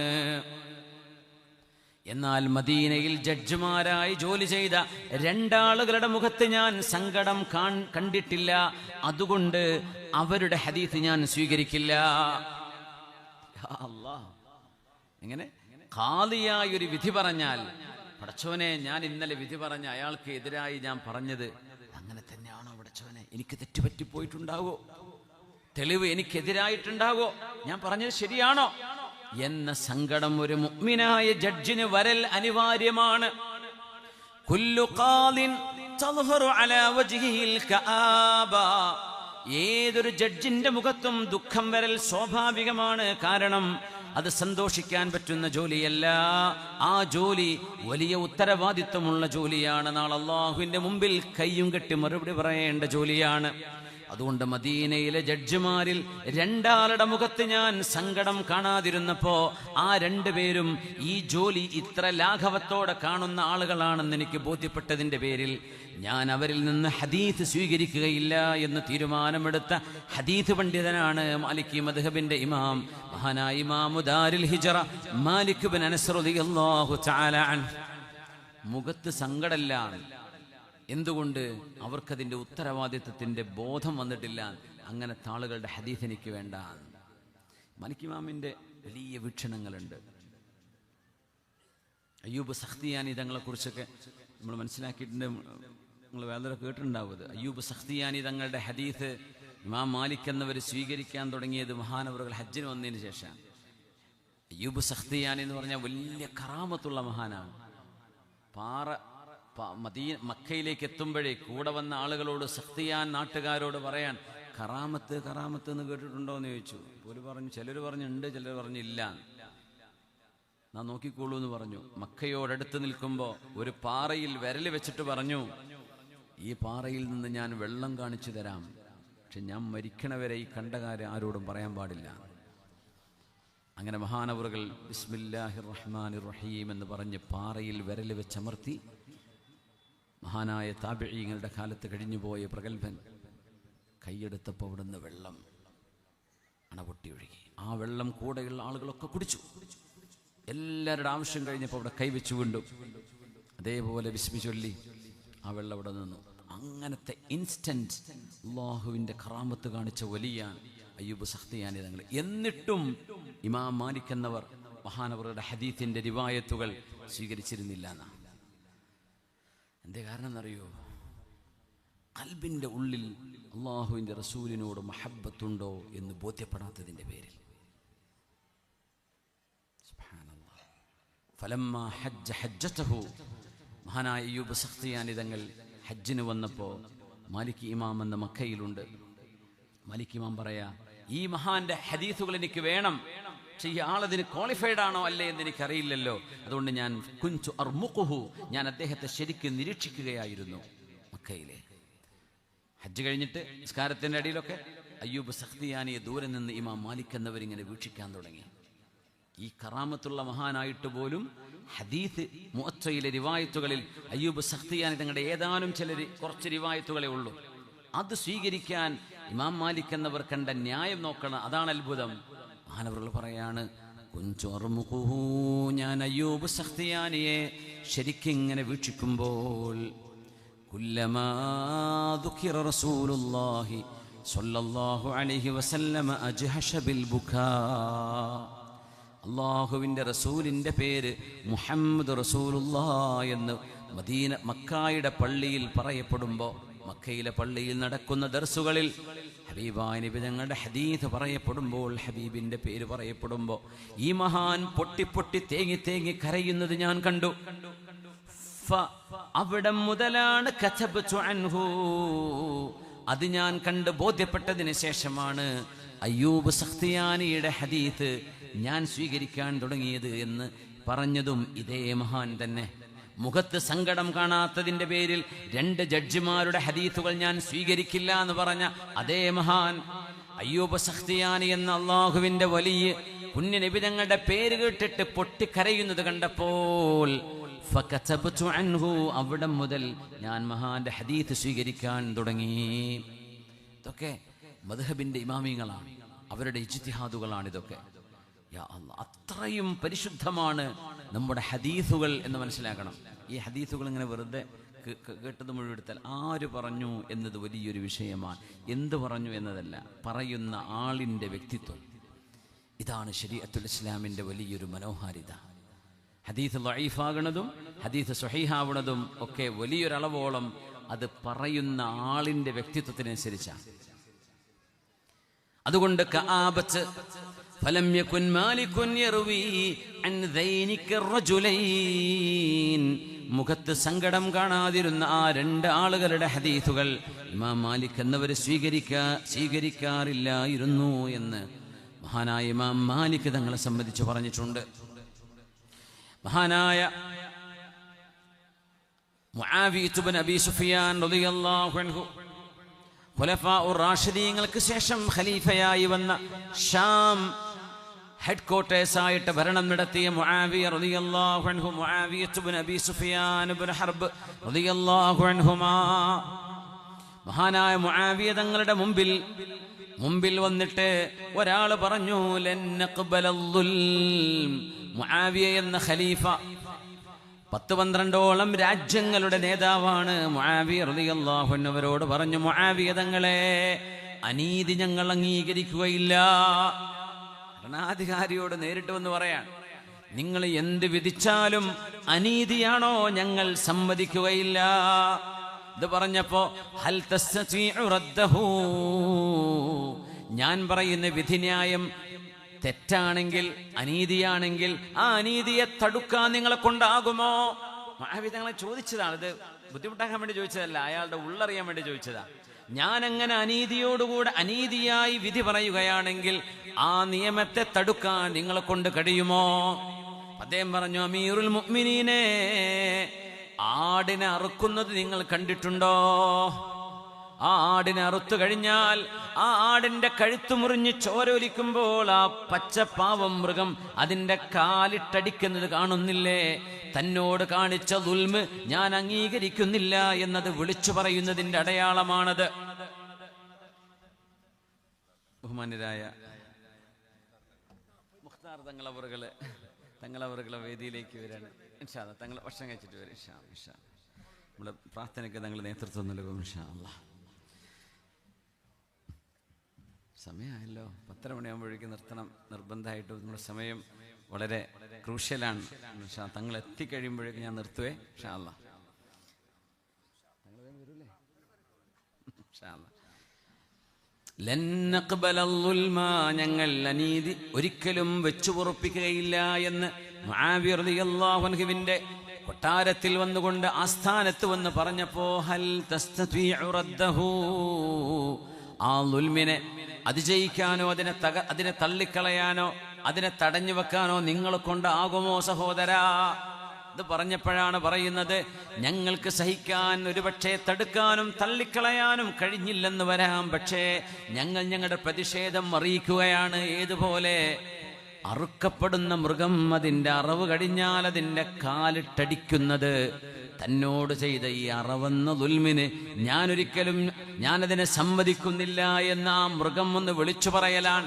ആ കാലിട്ടടിച്ചത് കൊണ്ട് ആ മൃഗത്തിന് എഴുന്നേറ്റ് ഓടാനൊന്നും കഴിഞ്ഞില്ലെങ്കിലും അതതിൻ്റെ പ്രതിഷേധം അറിയിക്കുന്നില്ലയോ? അതുപോലെ ദുൽമിനെതിരെ ഞങ്ങൾ പ്രതിഷേധിക്കുകയാണ് എന്ന് മഹാനായ മുആവിയ റളിയല്ലാഹു അൻഹുവിന്റെ മുമ്പിൽ ചെന്നുകൊണ്ട് അനുയായികളായി ഉമ്മത്തിന്റെ മെമ്പർമാർ അവിടെ ചെന്ന് പറഞ്ഞു കൊടുക്കുകയാണ്. എന്തിന്? അനീതി, പക്ഷപാതിത്വം പാടില്ല. ആര് ഭരണം നടത്തിയാലും ജനങ്ങൾക്ക് നീതി ഒരുപോലെ ലഭിക്കണം. അത് സ്വന്തം പാർട്ടിക്കാരെ അല്ലാത്തവരെ ചെയ്യാൻ പാടില്ല എന്നാണ്. മഹാനായ അബൂബക്കർ സിദ്ദീഖ് റളിയല്ലാഹു അൻഹു സാഹിബു റസൂലില്ലാഹി സാഹിബുഹു ഫിൽ ഗാർ, ഹബീബിന്റെ കൂടെ തൗർ ഗുഹയിൽ കഴിഞ്ഞ ലാ തഹസൻ ഇന്നല്ലാഹ മഅനാ എന്ന് ഹബീബ് ആരോടാണോ പറഞ്ഞത്, ആ പ്രിയപ്പെട്ട കൂട്ടുകാരൻ സിദ്ദീഖ് റളിയല്ലാഹു അൻഹു ഭരണം ഏറ്റെടുത്തപ്പോ എന്തൊരു മനോഹരമാണ്. 2 വർഷത്തെ ഭരണം. വലിയ അത്ഭുതം എന്താണെന്നറിയോ? ഹബീബിന്റെ അഹ്ബാബിങ്ങളായ സുഹാബിമാരിൽ പലരുടെയും ആയുസ് ഹബീബിൻ്റെതുപോലെയായിരുന്നു. തങ്ങൾ വഫാത്താകുന്നത് 63-ല്, സിദ്ദീഖ് തങ്ങൾ വഫാത്താകുന്നത് 63-ല്, ഉമർ തങ്ങൾ വഫാത്താകുന്നത് 63-ാം വയസ്സില്, അലിയാർ തങ്ങൾ വഫാത്താകുന്നത് 63-ല്, സുബൈർ എന്നവർ വഫാത്താകുന്നത് 63, ത്വൽഹ തങ്ങൾ വഫാത്താകുന്നത് 63-ല്. ഹബീബിന്റെ ഇഷ്ടപ്പെട്ട സ്വഹാബിമാരിൽ അധിക പേരും 63 വയസ്സിൽ മരണപ്പെട്ടവരാണ്. സുബ്ഹാനല്ലാഹ്, അത് വല്ലാത്തൊരു അത്ഭുതമാണ്, വല്ലാത്തൊരു അല്ലാഹുവിന്റെ തർത്തീബാണത്. മഹാനായ സിദ്ദീഖ് തങ്ങൾ വഫാത്തായതും അങ്ങനെ. സിദ്ദീഖ് തങ്ങൾ പറയുമായിരുന്നു, യഅലമൂ, അധികാരമേറ്റെടുത്തപ്പോൾ മഹാനായ സിദ്ദീഖ് തങ്ങളുടെ പ്രഖ്യാപനം, ഇസ്ലാം നീതിക്കൊപ്പമാണെന്നും ഈ പ്രസ്ഥാനം മനുഷ്യ നന്മയുടെ കൂടെയാണെന്നും അൽ ഹഖ്ഖു ഖദീം, സത്യം അത്രമേൽ പഴക്കമുള്ളതാണ്, ആ പഴക്കമുള്ള നന്മയെ നിങ്ങൾക്ക് തുടച്ചു നീക്കാൻ കഴിയില്ലെന്ന് പറഞ്ഞ ഉമർ തങ്ങളുടെ വാക്കുകളെ അന്വർത്ഥമാക്കുന്നത്, യഅലമൂ അന്ന അഖ്വാകും ഇൻദിയൽ മദ്ലൂം, നിങ്ങളിൽ അക്രമത്തിന് വിധേയരായ ആളുകൾ അവരാണ് എൻ്റെ അടുത്ത് കരുത്തുള്ളവരെ, ഹത്താ ആഖുദ ലഹു ഹഖ്ഖഹു, അവർക്ക് അവകാശപ്പെട്ട ന്യായം, അവർക്ക് അവകാശപ്പെട്ട നീതി ഞാൻ അവർക്ക് വാങ്ങിച്ചു കൊടുക്കുക തന്നെ ചെയ്യും. വഅദ്അഫുകും ഇൻദീ അല്ലാലിം, നിങ്ങളിൽ ഏറ്റവും ദുർബലനായ ആള് നിങ്ങളിലെ ഗാങ്സ്റ്റേഴ്സാണ്, നിങ്ങളിലെ ഗുണ്ടകളാണ്, നിങ്ങളിലെ ളാലിമീങ്ങൾ എൻ്റെ മുമ്പിൽ ദുർബലരാണ്. ഞാൻ അവരിൽ നിന്ന് മറ്റുള്ളവർക്ക് അവകാശപ്പെട്ട ഹക്ക് ഞാൻ അവരിൽ നിന്ന് വാങ്ങിച്ചു കൊടുക്കും എന്ന് പറഞ്ഞ ഹബീബിന്റെ കൂട്ടുകാരനാണ് ഒന്നാമത്തെ ഖലീഫയായ അബൂബക്കർ സിദ്ദീഖ് റളിയല്ലാഹു അൻഹു. അതൊരു പ്രഖ്യാപനമാണ്. സിദ്ദീഖ് എന്നവർ എന്തൊരു പാവായിരുന്നു എന്നാ. റസൂലുള്ളാഹി തങ്ങൾ വഫാത്തായിടം മുതൽ സിദ്ദീഖ് തങ്ങളുടെ വ്യക്തിത്വം ശരിക്കും വ്യത്യാസപ്പെടുന്നത് കാണാൻ കഴിയും. പിന്നെ കടുത്ത തീരുമാനങ്ങൾ എടുക്കാൻ കഴിയുന്നൊരു മഹാനായി. തങ്ങൾ വഫാത്തായി കിടക്കും, ഹബീബിന്റെ കൂടെ ഹിജറ പോകുമ്പോൾ കുറച്ച് മുമ്പിൽ നടക്കും, പിന്നെ ബാക്കിൽ നടക്കും, പിന്നെ സൈഡിൽ നടക്കും, പിന്നെ ഇടതുഭാഗത്ത് നടക്കും. സിദ്ദീഖ് തങ്ങളെ, നിങ്ങൾ എന്തായി ചെയ്യണത്? നബിയേ, ചിലപ്പോൾ എനിക്ക് തോന്നും വലതുഭാഗത്ത് നിന്ന് ആരെങ്കിലും വരുമോ, അപ്പൊ ഞാൻ വലതുഭാഗത്ത് നിൽക്കും അങ്ങയുടെ. പിന്നെ എനിക്ക് തോന്നും ബാക്കിൽ നിന്ന് ആരെങ്കിലും അങ്ങയെ ആക്രമിക്കാൻ വരുമോ, അപ്പൊ ഞാൻ ബാക്കിൽ പോയി നിൽക്കും അങ്ങയുടെ. ചിലപ്പോൾ തോന്നും മുമ്പ് നിന്ന് ആരെങ്കിലും വരുമോ.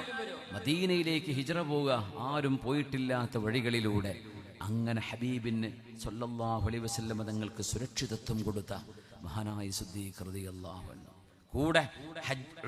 കൂടെ ഹിജ്റക്ക് അനുമതി കിട്ടിയപ്പോ ജീവൻ പോകുന്ന ആ യാത്രക്ക് അള്ളാഹു അനുമതി നൽകിയപ്പോൾ സന്തോഷം കൊണ്ട് പൊട്ടിക്കരഞ്ഞ സ്വഹാബിയാണ് ഈ സിദ്ദീഖ് റളിയല്ലാഹു അൻഹു. പക്ഷേ ഭരണം കിട്ടിയപ്പോൾ എൻ്റെ റസൂലുള്ളാഹി ഞങ്ങൾ ജീവിച്ചിരിക്കുമ്പോൾ നിങ്ങൾ കൊടുത്തിരുന്ന സകാത്തിന്റെ മൃഗത്തിന്റെ കഴുത്തിൽ ഒരു കയറുണ്ടായിരുന്നെങ്കിൽ ഞാൻ ഖലീഫയാകുമ്പോൾ ആ കയറ് നിങ്ങൾ നൽകിയില്ലെങ്കിൽ പോലും നിങ്ങളോട് ഞാൻ യുദ്ധം ചെയ്തേക്കുമെന്ന് പറയാൻ മാത്രം ചെങ്കൂറ്റം കാണിച്ച മഹാനായ ഖലീഫ അബൂബക്കർ സിദ്ദീഖ് റളിയല്ലാഹു അൻഹു. മഹാൻ പറയാ, നിങ്ങളിലെ മദ്ലൂം, നിങ്ങളിൽ ആക്രമിക്കപ്പെടുന്ന ആള് എന്റെ മുമ്പിൽ ശക്തനാണ്, നിങ്ങളിലെ അക്രമികൾ എന്റെ മുമ്പിൽ ദുർബലരാണ്. മഹാനായ അബൂബക്കർ സിദ്ദീഖ് റളിയല്ലാഹു അൻഹുവിന്റെ പ്രഖ്യാപനമാണിത്. ഒരുപാട് അന്നത്തെ ആലിമീങ്ങൾ ഒരു നിയമമങ്ങ് പറഞ്ഞാൽ ആ നിയമത്തെ മറികടക്കാൻ ആർക്കും കഴിയുമായിരുന്നില്ല. സ്പെയിനിലെ ഭരണാധികാരി, ആ ഭരണാധികാരി അവിടുത്തെ റമദാനിൽ അദ്ദേഹം ഒരു തെറ്റ് ചെയ്തപ്പോ മഹാനായ പണ്ഡിതൻ യഹ്യ ഇബ്നു യഹ്യ അൽ-ലൈസി റളിയല്ലാഹു അൻഹു, മുഅത്തയുടെ റാവിയാണ്. സ്പെയിനിൽ മുഅത്തയുടെ റിവായത്തുകളിൽ മഹാനവറുകൾ റാവിയാണ്.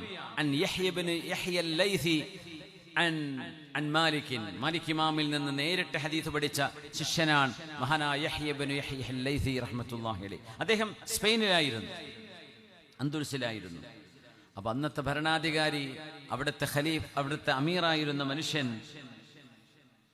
റമദാനിൽ തൻ്റെ ഭാര്യയുമായി ശയിച്ചു. റമദാനിന്റെ പകലിലെ നോമ്പ് നഷ്ടപ്പെടുത്തി.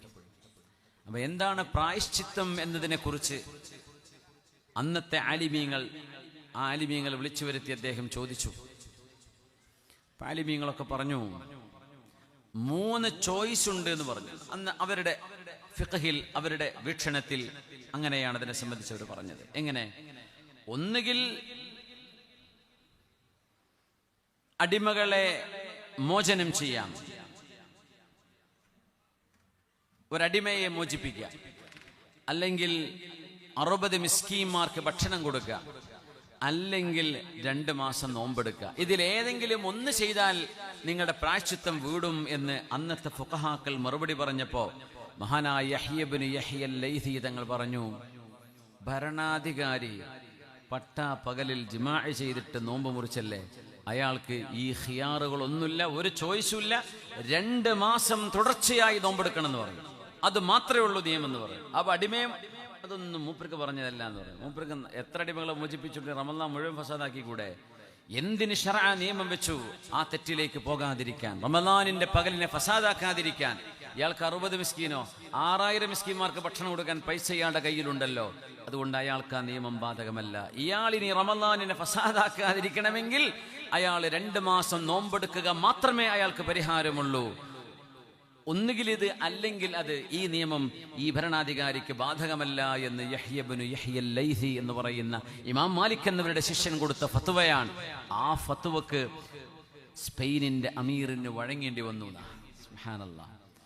ഇസ്സ് ഇബ്നു അബ്ദുസ്സലാം തങ്ങള് ഈജിപ്ത് കണ്ട, ലോകം കണ്ട പ്രഗത്ഭനായ മഹാനായ ആലിമാൻ മഹാനായ ഇസ്സ് ഇബ്നു അബ്ദുസ്സലാം, ഷൈഖുൽ ഇസ്ലാം എന്നറിയപ്പെടുന്ന മഹാനവറുകൾ ഈജിപ്തിൽ ജീവിച്ചിരിക്കുന്ന കാലം ഈജിപ്തിന്റെ ഒരു മിനിസ്റ്റർ, അവിടുത്തെ ഒരു മന്ത്രി എന്തോ ദീനിന്റെ നിയമങ്ങളെ പുച്ഛിച്ചു പറയുകയും അമാഇമുൽ ഉലമാഇ തഹ്ത റിജ്ലി, പണ്ഡിതന്മാരുടെ തലപ്പാവുകളൊക്കെ എന്റെ കാലിന്റെ താഴെയാണ്, അങ്ങനെ ഒരു ഡയലോഗും ഇയാൾ പറഞ്ഞു. ഇസ്സ് ഇബ്നു അബ്ദുസ്സലാം തങ്ങൾ ആ വിഷയം പഠിച്ചുകൊണ്ട് പറഞ്ഞു, ഈ മനുഷ്യൻ ഇസ്ലാമിൽ നിന്ന് മുർത്തദ്ദായി പോയിരിക്കുന്നു. ഒരു ആലിമിന്റെ ഫത്വയാണ്. ആലിമീങ്ങളെയും ദീനിന്റെ ഹുറുമാറ്റുകളെയും ദീനിന്റെ ഷായിറുകളെയും ഇങ്ങനെ താറടിച്ചു കളയുന്നൊരു മനുഷ്യൻ, ഹഖംതു ബിരിദ്ദതിഹി, ആ മനുഷ്യൻ മുർത്തദ്ദാണെന്ന് പറഞ്ഞു. ഈജിപ്തിൽ ഒരാളും ആ മനുഷ്യൻ അഭയം കൊടുത്തില്ല. അങ്ങനെ അന്നത്തെ ഖലീഫയുടെ കത്തെടുത്തുകൊണ്ട് അദ്ദേഹം ഒരു ശുപാർശ, ഈജിപ്തിൽ ഒന്നും നിൽക്കാൻ ഒരു മുസ്ലിം രാജ്യത്തും അയാളെ സ്വീകരിച്ചില്ല എന്നാ. അങ്ങനെ അയാൾ തീരുമാനിച്ചു പേർഷ്യയിലേക്ക് പോകാം. പേർഷ്യയിലേക്ക് പോയപ്പോ പേർഷ്യൻ രാജാവിന്റെ മുമ്പിൽ ഇറാനിലേക്ക് ചെന്നിട്ട് ഈ മന്ത്രി കത്ത് കാണിച്ചു കൊടുത്തിട്ട് പറഞ്ഞു, ഞങ്ങളുടെ ഖലീഫ തന്ന കത്താണ്, എന്നെ നിങ്ങളുടെ നാട്ടിലേക്ക് സ്വീകരിക്കണമെന്ന്. ആ കത്ത് വായിച്ചു നോക്കുന്നതിന്റെ മുമ്പ് ഒരു കുഫറിന്റെ രാജ്യം ഭരിക്കുന്ന അന്നത്തെ ഭരണാധികാരി പറഞ്ഞു, നിന്റെ പേര് ഇന്നാലിന്ന പേരാണെങ്കിൽ, നിന്നെ ഇസ്ബിൻ അബ്ദുസ്സലാം എന്ന ഈജിപ്തിന്റെ ഫഖീഹ് മുർത്തദ്ദാണെന്ന് പ്രഖ്യാപിച്ചിട്ടുണ്ടെങ്കിൽ എന്റെ നാട്ടിലേക്ക് നീ കടക്കാൻ പാടില്ല എന്ന് പറഞ്ഞു. അങ്ങനെ പേർഷ്യയിലേക്ക് പോലും കാലുകുത്താൻ കഴിയാതെ ആ മനുഷ്യൻ വളരെ വിഷമിച്ചുപോയി എന്ന് ചരിത്രം രേഖപ്പെടുത്തുക. എന്തേ? ഒരു ആലിമിന്റെ ഇടപെടലാണ്, ഒരു ആലിമിന്റെ ഫത്വയാണ്. വിഷയങ്ങളെ അതിന്റെ ഗൗരവം മനസ്സിലാക്കി ഇസ്ലാമിന്റെ ശഈറത്തുകൾ, ദീനിന്റെ ഹുറുമാത്തുകൾ, ദീനിന്റെ മആലിമുകൾ, ഈ ദീനിന്റെ അടയാളങ്ങളെ അപമതിക്കുകയോ അല്ലെങ്കിൽ നിസ്സാരമായി കാണുകയോ ചെയ്യുന്നത് ഇസ്ലാമിക ശരീഅത്തിൽ ഒരു മുഅ്മിനും ചെയ്യാൻ പാടില്ലാത്ത, ഇസ്ലാം അനുവദിച്ചു കൊടുക്കാത്തൊരു വിഷയമാണ്. അതിനൊരു ആലിം ഒരു ഫത്വ പറഞ്ഞു കഴിഞ്ഞാൽ ആ ആലിമിനെ മറികടക്കാൻ ആർക്കും കഴിയുമായിരുന്നില്ല. അത്രമേൽ ന്യായത്തിന് വേണ്ടി നിലകൊണ്ട ഒരു ദീനാണിത്. സത്യം അത് ഭരണാധികാരിക്കാണെങ്കിലും സത്യമേ അവിടെ നടപ്പാക്കാൻ പറ്റൂ. ഭരണാധികാരി ആയതിന്റെ പേരിൽ അയാൾക്കൊരു വേറെ നിയമം അങ്ങനെ ഇല്ല. ആ നീതിയുടെ പാഠമാണ് ദീനിന്റെ മഹാരഥന്മാരായ ഖുലഫാഉർ റാഷിദുകൾ ലോകത്തിന് പഠിപ്പിച്ചത്. നമുക്കറിയോ, ഉമർ റളിയല്ലാഹു അൻഹു മഹാനവറുകൾ മദീനയിലൂടെ വഫദുകളായ ആളുകൾ, പുറം രാജ്യങ്ങളിൽ നിന്ന് വന്നവര് ഖലീഫയെ തേടി ഇങ്ങനെ നടക്കുമ്പോ ഈ തപ്പനയുടെ താഴെ ഉമർ റളിയല്ലാഹു അൻഹു ഉറങ്ങുന്നത് കാണാൻ പറ്റിയിട്ടുണ്ട്. പോലീസുകാർ കൂടെയില്ല, ഗാർഡുകൾ കൂടെയില്ല, ഹെൽപ്പർമാര് കൂടെയില്ല, ഒരാളും ഒരു സെക്യൂരിറ്റി ഗാർഡ് പോലും കൂടെയില്ലാതെ 21 രാജ്യങ്ങളുടെ ഭരണാധികാരി ഈ തപ്പനയുടെ താഴെ ഒരു കയ്യും വെച്ച് ഇങ്ങനെ കിടക്കുന്നത് കണ്ടപ്പോൾ അവർ പറഞ്ഞിട്ടുണ്ട്,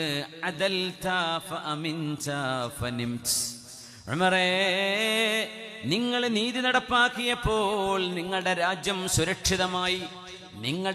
സുരക്ഷിതമായപ്പോൾ ഒരു പേടിയുമില്ലാതെ ഭരണാധികാരിയായ നിങ്ങൾക്ക് എവിടെ കിടന്നും ഉറങ്ങാൻ പറ്റുന്ന അവസ്ഥയുണ്ടായി. അത് നിങ്ങൾ ഉണ്ടാക്കിയ നന്മയാണ്, നിങ്ങളുടെ നന്മയാണ്, നീതി നിങ്ങൾ നടപ്പാക്കിയത് കൊണ്ടാണെന്ന് ഉമർ തങ്ങളെ നോക്കി അന്യരാജ്യങ്ങളിൽ നിന്ന് വരുന്ന ആളുകൾ പറയാറുണ്ടായിരുന്നു. എത്രത്തോളം ഉമർ റളിയല്ലാഹു അൻഹു ലോകത്തോട് വിട പറയുമ്പോൾ ഉമർ റളിയല്ലാഹു അൻഹുവിന്റെ ഷഹാദത്ത്, മഹാനവറുകൾ ഷഹീദാണ്. മഹാനവറുകളെ അബൂ ലുഅ്ലുഅത്ത് കുത്തുന്ന നേരം മഹാനായ ഉമർ റളിയല്ലാഹു അൻഹു ഷഹീദായി വീഴുമ്പോൾ ജിന്നുകൾ പോലും അതിൽ സങ്കടപ്പെട്ട് കരഞ്ഞിട്ടുണ്ട്. ആയിഷ ബീവി റളിയല്ലാഹു അൻഹയുടെ ഒരു റിവായത്തുണ്ട്, ജിന്നുകൾ മഹാനായ ഉമർ ഇബ്നുൽ ഖത്താബ് റളിയല്ലാഹു അൻഹുവിന്റെ മരണം സംഭവിച്ചപ്പോൾ ജിന്നുകൾ പോലും സങ്കടപ്പെട്ടു. എന്നിട്ട് അവരൊരു പാട്ട് പാടിയിട്ടുണ്ട്. ആ പാട്ടിന്റെ ഉറവിടം ജിന്നുകളുടേതാണ് എന്നാണ്. ആയിഷ ബീവി റളിയല്ലാഹു അൻഹയുടെ റിവായത്തുണ്ട്. ഉമർ റളിയല്ലാഹു അൻഹു ഹജ്ജ് കഴിഞ്ഞ് വരുമ്പോൾ ഒരു ഒട്ടകപ്പുറത്താണ് ഈ സംഭവം നടക്കുന്നത്. ജിന്നുകൾ പാടുകയാണ്, അലൈക സലാമുൻ മിൻ ഇമാമിൻ വബറകത്, അലൈക സലാമുൻ മിൻ ഇമാമിൻ വബറകത്, യദുല്ലാഹി ഫീ ദാകൽ അദീമിൽ മുമസ്സഖി. കീറിപ്പറഞ്ഞു കിടക്കുന്ന ആ തൊലിക്കുള്ളിൽ അല്ലാഹു ബറക്കത്ത് ചെയ്യട്ടെ.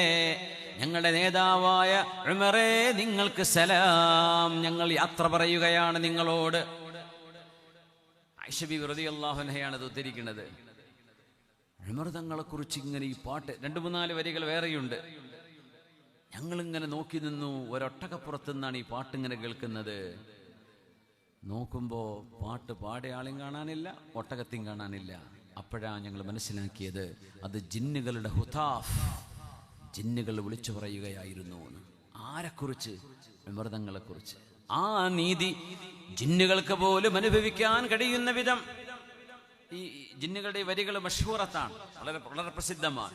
അലൈക സലാമുൻ മിൻ ഇമാമിൻ വബറകത്, യദുല്ലാഹി ഫീ ദാകൽ അദീമിൽ മുമസ്സഖി. ഉമർ തങ്ങളുടെ വയറ് കുത്തേറ്റ് ആഴത്തിൽ മുറിവായപ്പോ മഹാനായ അബ്ദുല്ലാഹ് ഇബ്നു ഉമർ റളിയല്ലാഹു അൻഹു പറയുന്നു, എന്റെ വാപ്പയുടെ വയറ്റിന്റെ ഉള്ളിൽ നിന്ന് ചോര ഒലിച്ചുകൊണ്ടിരിക്കുമ്പോ ആ ചോര ഒന്ന് പിടിച്ചു കെട്ടാൻ വേണ്ടി ഞാനൊരു തുണി കൊണ്ട് ഇങ്ങനെ പിടിച്ചു കെട്ടുമ്പോൾ എന്റെ കയ്യ് ഉമർ തങ്ങളുടെ വയറ്റിലേക്ക് പോകുന്നത് ഞാൻ കണ്ടു. അപ്പോഴറിഞ്ഞത് ആ വയറ് മുഴുവനും കീറിയിരിക്കുകയാണെന്ന്. അതാണ് അലൈക സലാമുൻ മിൻ ഇമാമിൻ വബറകത് യദുല്ലാഹി ഫീ ദാകൽ ലദീമിൽ മുമസ്സഖി. ചിന്നിപ്പറിഞ്ഞു നിൽക്കുന്ന ആ ഒരു തൊലിക്കുള്ളിൽ അല്ലാഹുവേ നീ ബറക്കത്ത് ചെയ്യണേ, ഉമറേ നിങ്ങൾക്ക് സലാം. ഇത് ജിന്നുകൾ പാടിയതാണ്. നീതിയോടുകൂടെ ഭരണം നടത്തിയതിന്റെ പേരിൽ മുസ്ലിമീങ്ങൾ, അവിടുത്തെ മനുഷ്യരോ മാത്രമല്ല ജിന്നുകൾ പോലും മഹാനായ ഉമർ തങ്ങളുടെ രക്തസാക്ഷിത്വം നടക്കുമ്പോൾ വേദനിച്ചിട്ടുണ്ട്. നീതിയുടെ അത്ഭുതം കേൾക്കണോ? ഉമർ ഇബ്നു അബ്ദുൽ അസീസ് റളിയല്ലാഹു അൻഹു വഫാത്തായി എന്ന് ഗ്രാമവാസികൾ അറിയുന്നത് എങ്ങനെയാണെന്നറിയുമോ?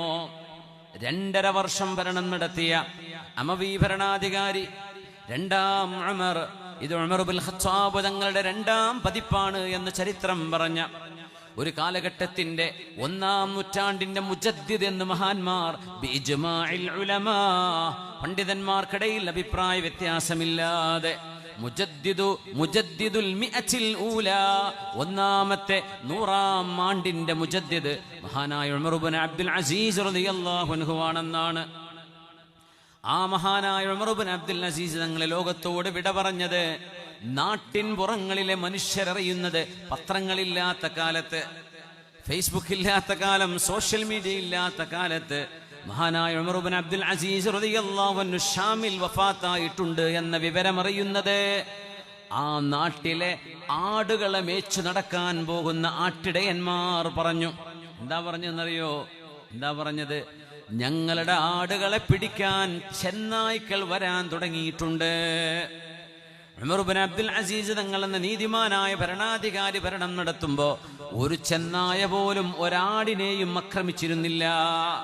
ചെന്നായകൾ ആടുകളെ ആക്രമിക്കാൻ തുടങ്ങിയപ്പോൾ ഞങ്ങൾ അറിഞ്ഞു, ഏതൊരു മഹാന്റെ സാന്നിധ്യം കൊണ്ടായിരുന്നോ ഇവിടെ സമാധാനമുണ്ടായിരുന്നത്, ആ നീതിയുടെ പരിപ്രേക്ഷ്യമായ മഹാൻ ലോകത്തോട് വിട പറഞ്ഞു എന്ന് ഞങ്ങൾ അറിയുന്നത് ഞങ്ങളുടെ ആടുകളെ ചെന്നായകൾ ആക്രമിക്കാൻ തുടങ്ങിയപ്പോഴാണ്. ഇത് വെറുതെ പറയല്ല, ഇത് ചരിത്രമാണ്. മഹാനായ ഉമർ ഇബ്നുൽ ഖത്താബ് റളിയല്ലാഹു അൻഹുവിന്റെ പിന്മുറക്കാരനായ അമവി ഭരണാധികാരിയും ഈ ഉമ്മത്തിന്റെ ആദ്യത്തെ മിഅത്തിന്റെ മുജദ്ദിദുമായ ഉമർ ഇബ്നു അബ്ദുൽ അസീസ് റളിയല്ലാഹു അൻഹു. അത് തന്നെയാണ് അബ്ബാസി ഭരണാധികാരിയായിരുന്ന മുഹമ്മദുൽ മഹ്ദി തങ്ങളുടെ അവസ്ഥയും. മുഹമ്മദുൽ മഹ്ദി എന്ന അബ്ബാസി ഭരണാധികാരി ഭരണം നടത്തുമ്പോ ഒരു ചെന്നായെയും ഒരാടിനെയും പിടിക്കുമായിരുന്നില്ല, ഒരക്രമവും നാടിൽ നടക്കുമായിരുന്നില്ല, വന്യജീവികൾക്കിടയിൽ പോലും. അങ്ങനെ ഒരു പാരമ്പര്യം മഹാനായ മുഹമ്മദുൽ മഹ്ദി അൽ അബ്ബാസി തങ്ങളുടെ കാലത്തുണ്ടായിരുന്നു. മഹാനെക്കുറിച്ച് ചില കവികൾ പാടിയിട്ടുണ്ടായിരുന്നു. തൽഖൽ അമാന അലാ ഹിയാദി മുഹമ്മദി.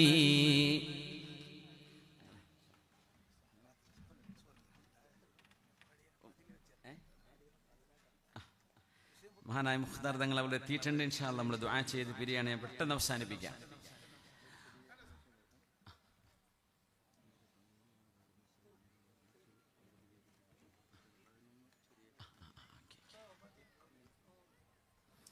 تلقى الأمان على حياض محمدي ثولاء محرفة وذئب أطلسي لا ذي تخاف ولا لهذا صولة تهدي الرعية ما استقام الريس تلقى الأمان على حياض محمد ثولاء مخرفة وذئب نطلس لا ذي تخاف ولا لهذا صولة تهدي الرعية ما استقام الريس. ചെന്നായകൾ ആക്രമിക്കാത്തൊരു കാലഘട്ടമുണ്ടായിരുന്നുവെങ്കിൽ ഓരോ മൃഗങ്ങളും വെള്ളം കുടിക്കാൻ പോകുന്ന വെള്ളക്കെട്ടുകൾക്കിടയിൽ കടിപിടി കൂടാതെ ജന്തുജാലങ്ങൾ വെള്ളം കുടിച്ചിരുന്നൊരു കാലഘട്ടമുണ്ടെങ്കിൽ അലാ ഹിയാദി മുഹമ്മദി അത് മുഹമ്മദുൽ മഹ്ദി എന്ന് പറയുന്ന ഭരണാധികാരിയുടെ കാലത്താണ്. മുഹമ്മദുൽ മഹ്ദി അൽ അബ്ബാസി ലാ ദീ തഖാഫു വലാ ലിഹാദാ സൗലത്തുൻ. പാവപ്പെട്ട ഒരു മൃഗത്തിന് പേടിക്കേണ്ടതില്ല. അതിശക്തനായ ഒരു മൃഗം അവിടെ അതിൻ്റെ ഹിംസ്രഗണങ്ങളെ, അതിൻ്റെ ക്രൂരതയോ ശൗര്യമോ അവിടെ പ്രകടിപ്പിക്കുകയും ചെയ്യുന്നില്ല. എന്തുകൊണ്ടെന്നറിയോ? തഹ്ദിർ റഈയതു മസ്തഖാമർ റീസു. റഈസ് എന്ന് പറഞ്ഞാൽ റഈസ്, നേതാവ് നേരെയാകുമ്പോൾ അനുയായികൾ നേരെയാകുന്നു. ഖലീഫ നീതിമാനായപ്പോൾ നാട്ടിലെ ജന്തുജാലങ്ങൾക്കിടയിൽ പോലും നീതി പുലർന്നു. ഇത്രമേൽ നീതിയുടെ അടയാളങ്ങൾ, നീതിയുടെ ബഹിർസ്ഫുരണങ്ങൾ ഈ ഉമ്മത്തിൽ പ്രചരിപ്പിച്ചുകൊണ്ടാണ് ഈ ഉമ്മത്തിന്റെ മുൻഗാമികൾ കഴിഞ്ഞു പോയത്. നമ്മുടെ കരങ്ങളിൽ അത് അല്ലാഹു ഏൽപ്പിച്ചിരിക്കുകയാണ്. അതുകൊണ്ട് നമ്മൾ ആരോടും, നമ്മൾ മറ്റൊരാളോട്, നമ്മുടെ കുടുംബത്തോടോ നാട്ടിനോടോ ഒരു മനുഷ്യനോട് പോലും ഒരനീതിയും ചെയ്യരുതേ. ഹബീബ് പൊറുക്കില്ല സ്വല്ലല്ലാഹു അലൈഹി വസല്ലം.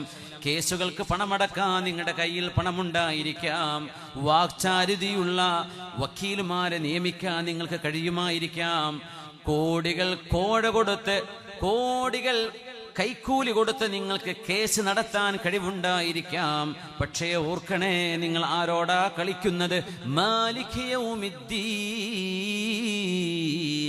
എല്ലാ മറകളും പുറന്നീക്കി, മറകളെല്ലാം നീങ്ങി അള്ളാഹുവിൻ്റെ മുമ്പിൽ സത്യം പ്രത്യക്ഷപ്പെടുന്നൊരു നാൾ വരാനിരിക്കുകയാണ്. അതൊരു ശ്വാസം നിലച്ചാൽ ആരംഭിക്കുന്ന ലോകമാണ്. ആഖിറത്തിന്റെ ലോകത്തേക്ക് പോകണമെന്ന ബോധത്തോടുകൂടെ ഒരു മനുഷ്യനോടും ദുൽമ് ചെയ്യരുതേ എന്ന് മഹാനായ റസൂലുള്ളാഹി സ്വല്ലല്ലാഹു അലൈഹി വസല്ലം ഇന്നല്ലാഹ യുഹിബ്ബുൽ മുഖ്സിതീൻ. അതുകൊണ്ട് ഗുരുനാഥന്മാർ അവരുടെ ശിഷ്യന്മാരോട്, അധ്യാപകന്മാർ അവരുടെ വിദ്യാർത്ഥികളോട് നീതി പാലിക്കണം. ഫേവറിസം കാണിക്കാൻ പാടില്ല.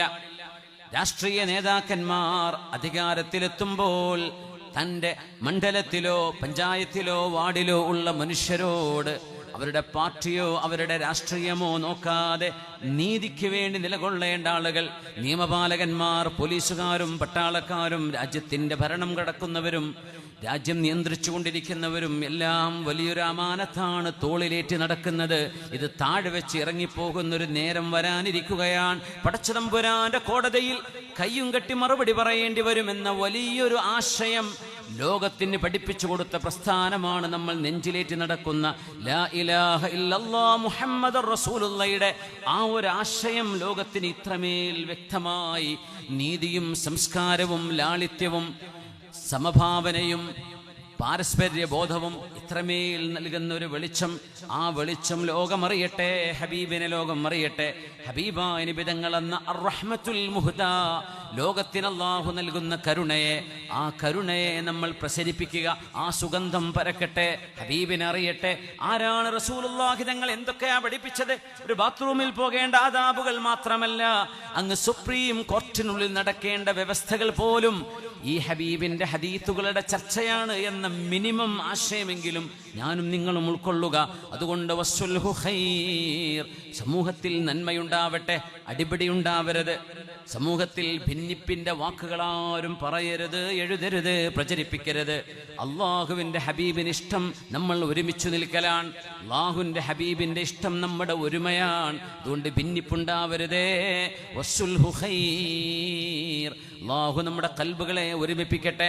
100-ാം വാർഷികം സമസ്ത ആഘോഷിക്കാൻ പോകുമ്പോൾ അതൊരു മഹാസംഭവമായി, ഒരു വലിയ ചരിത്രരേഖയായി മാറാൻ പോകുമ്പോൾ നമ്മുടെ മനസ്സുകൾ ഈമാനിനാൽ പ്രകാശിതമായി, നമ്മുടെ മനസ്സുകൾ ഒരു മാലയിലെ മുത്തുമണികളെപ്പോലെ ചേർന്ന് നിന്ന് പരസ്പരം പൊറുത്തും ക്ഷമിച്ചും നന്മകൾ കൈമാറിയും നന്മയ്ക്ക് വേണ്ടി ഒരുമിച്ച് നിന്നുകൊണ്ട് ഒരു നന്മയുടെ, ഒരു പ്രസ്ഥാനത്തിൻ്റെ, ഒരു സംസ്കാരത്തിൻ്റെ, ഒരു ആചാരത്തിൻ്റെ, ഒരനുഷ്ഠാനത്തിൻ്റെ, ഒരു നാഗരികതയുടെ ചരിത്രം ഉയർത്തിപ്പിടിക്കുന്ന ആ മുഹൂർത്തം അല്ലാഹുവേ നീ വിജയമാക്കി തരണേ റബ്ബേ, വിജയമാക്കണേ റബ്ബേ, വിജയമാക്കണേ റബ്ബേ. ആമീൻ യാ റബ്ബൽ ആലമീൻ. ബഹുമാനപ്പെട്ട മുഖ്താർ തങ്ങൾ അവറുകൾ നമ്മുടെ പരിപാടിയുടെ പ്രാർത്ഥന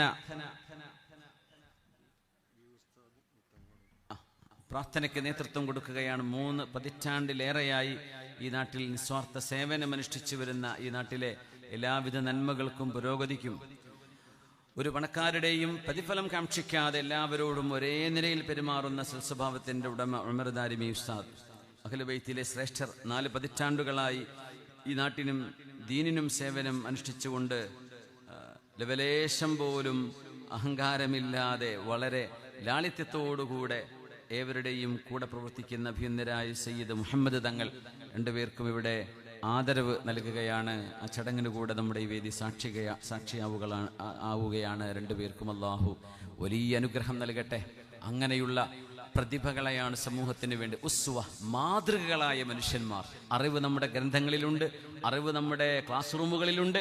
പക്ഷേ ഈ അറിവുകൾ പേറി നടക്കുന്ന നന്മയുടെ രൂപങ്ങളെ നമുക്ക് കാണാൻ പ്രയാസമാണ്. അതുകൊണ്ട് ഈ 2 മഹത് വ്യക്തിത്വങ്ങൾ നമുക്കിടയിൽ ജീവിച്ചുകൊണ്ടിരിക്കുന്നത് ഇതൊരു വലിയ വിളക്കാണ്, വെളിച്ചമാണ്. അള്ളാഹു അതുപോലെയുള്ള ഒരുപാട് നന്മകൾ, ഒരുപാട് മാതൃകാ പുരുഷന്മാർ, മഹദിമാർ നമ്മുടെ നാടുകളിൽ ഉണ്ടാവട്ടെ എന്ന് ആശംസിച്ചുകൊണ്ടും പ്രാർത്ഥിച്ചുകൊണ്ടും വആഖിറു ദഅ്വാനാ അൽഹംദുലില്ലാഹി റബ്ബിൽ ആലമീൻ. അസ്സലാമു അലൈക്കും വറഹ്മത്തുള്ളാഹി വബറകാതുഹു.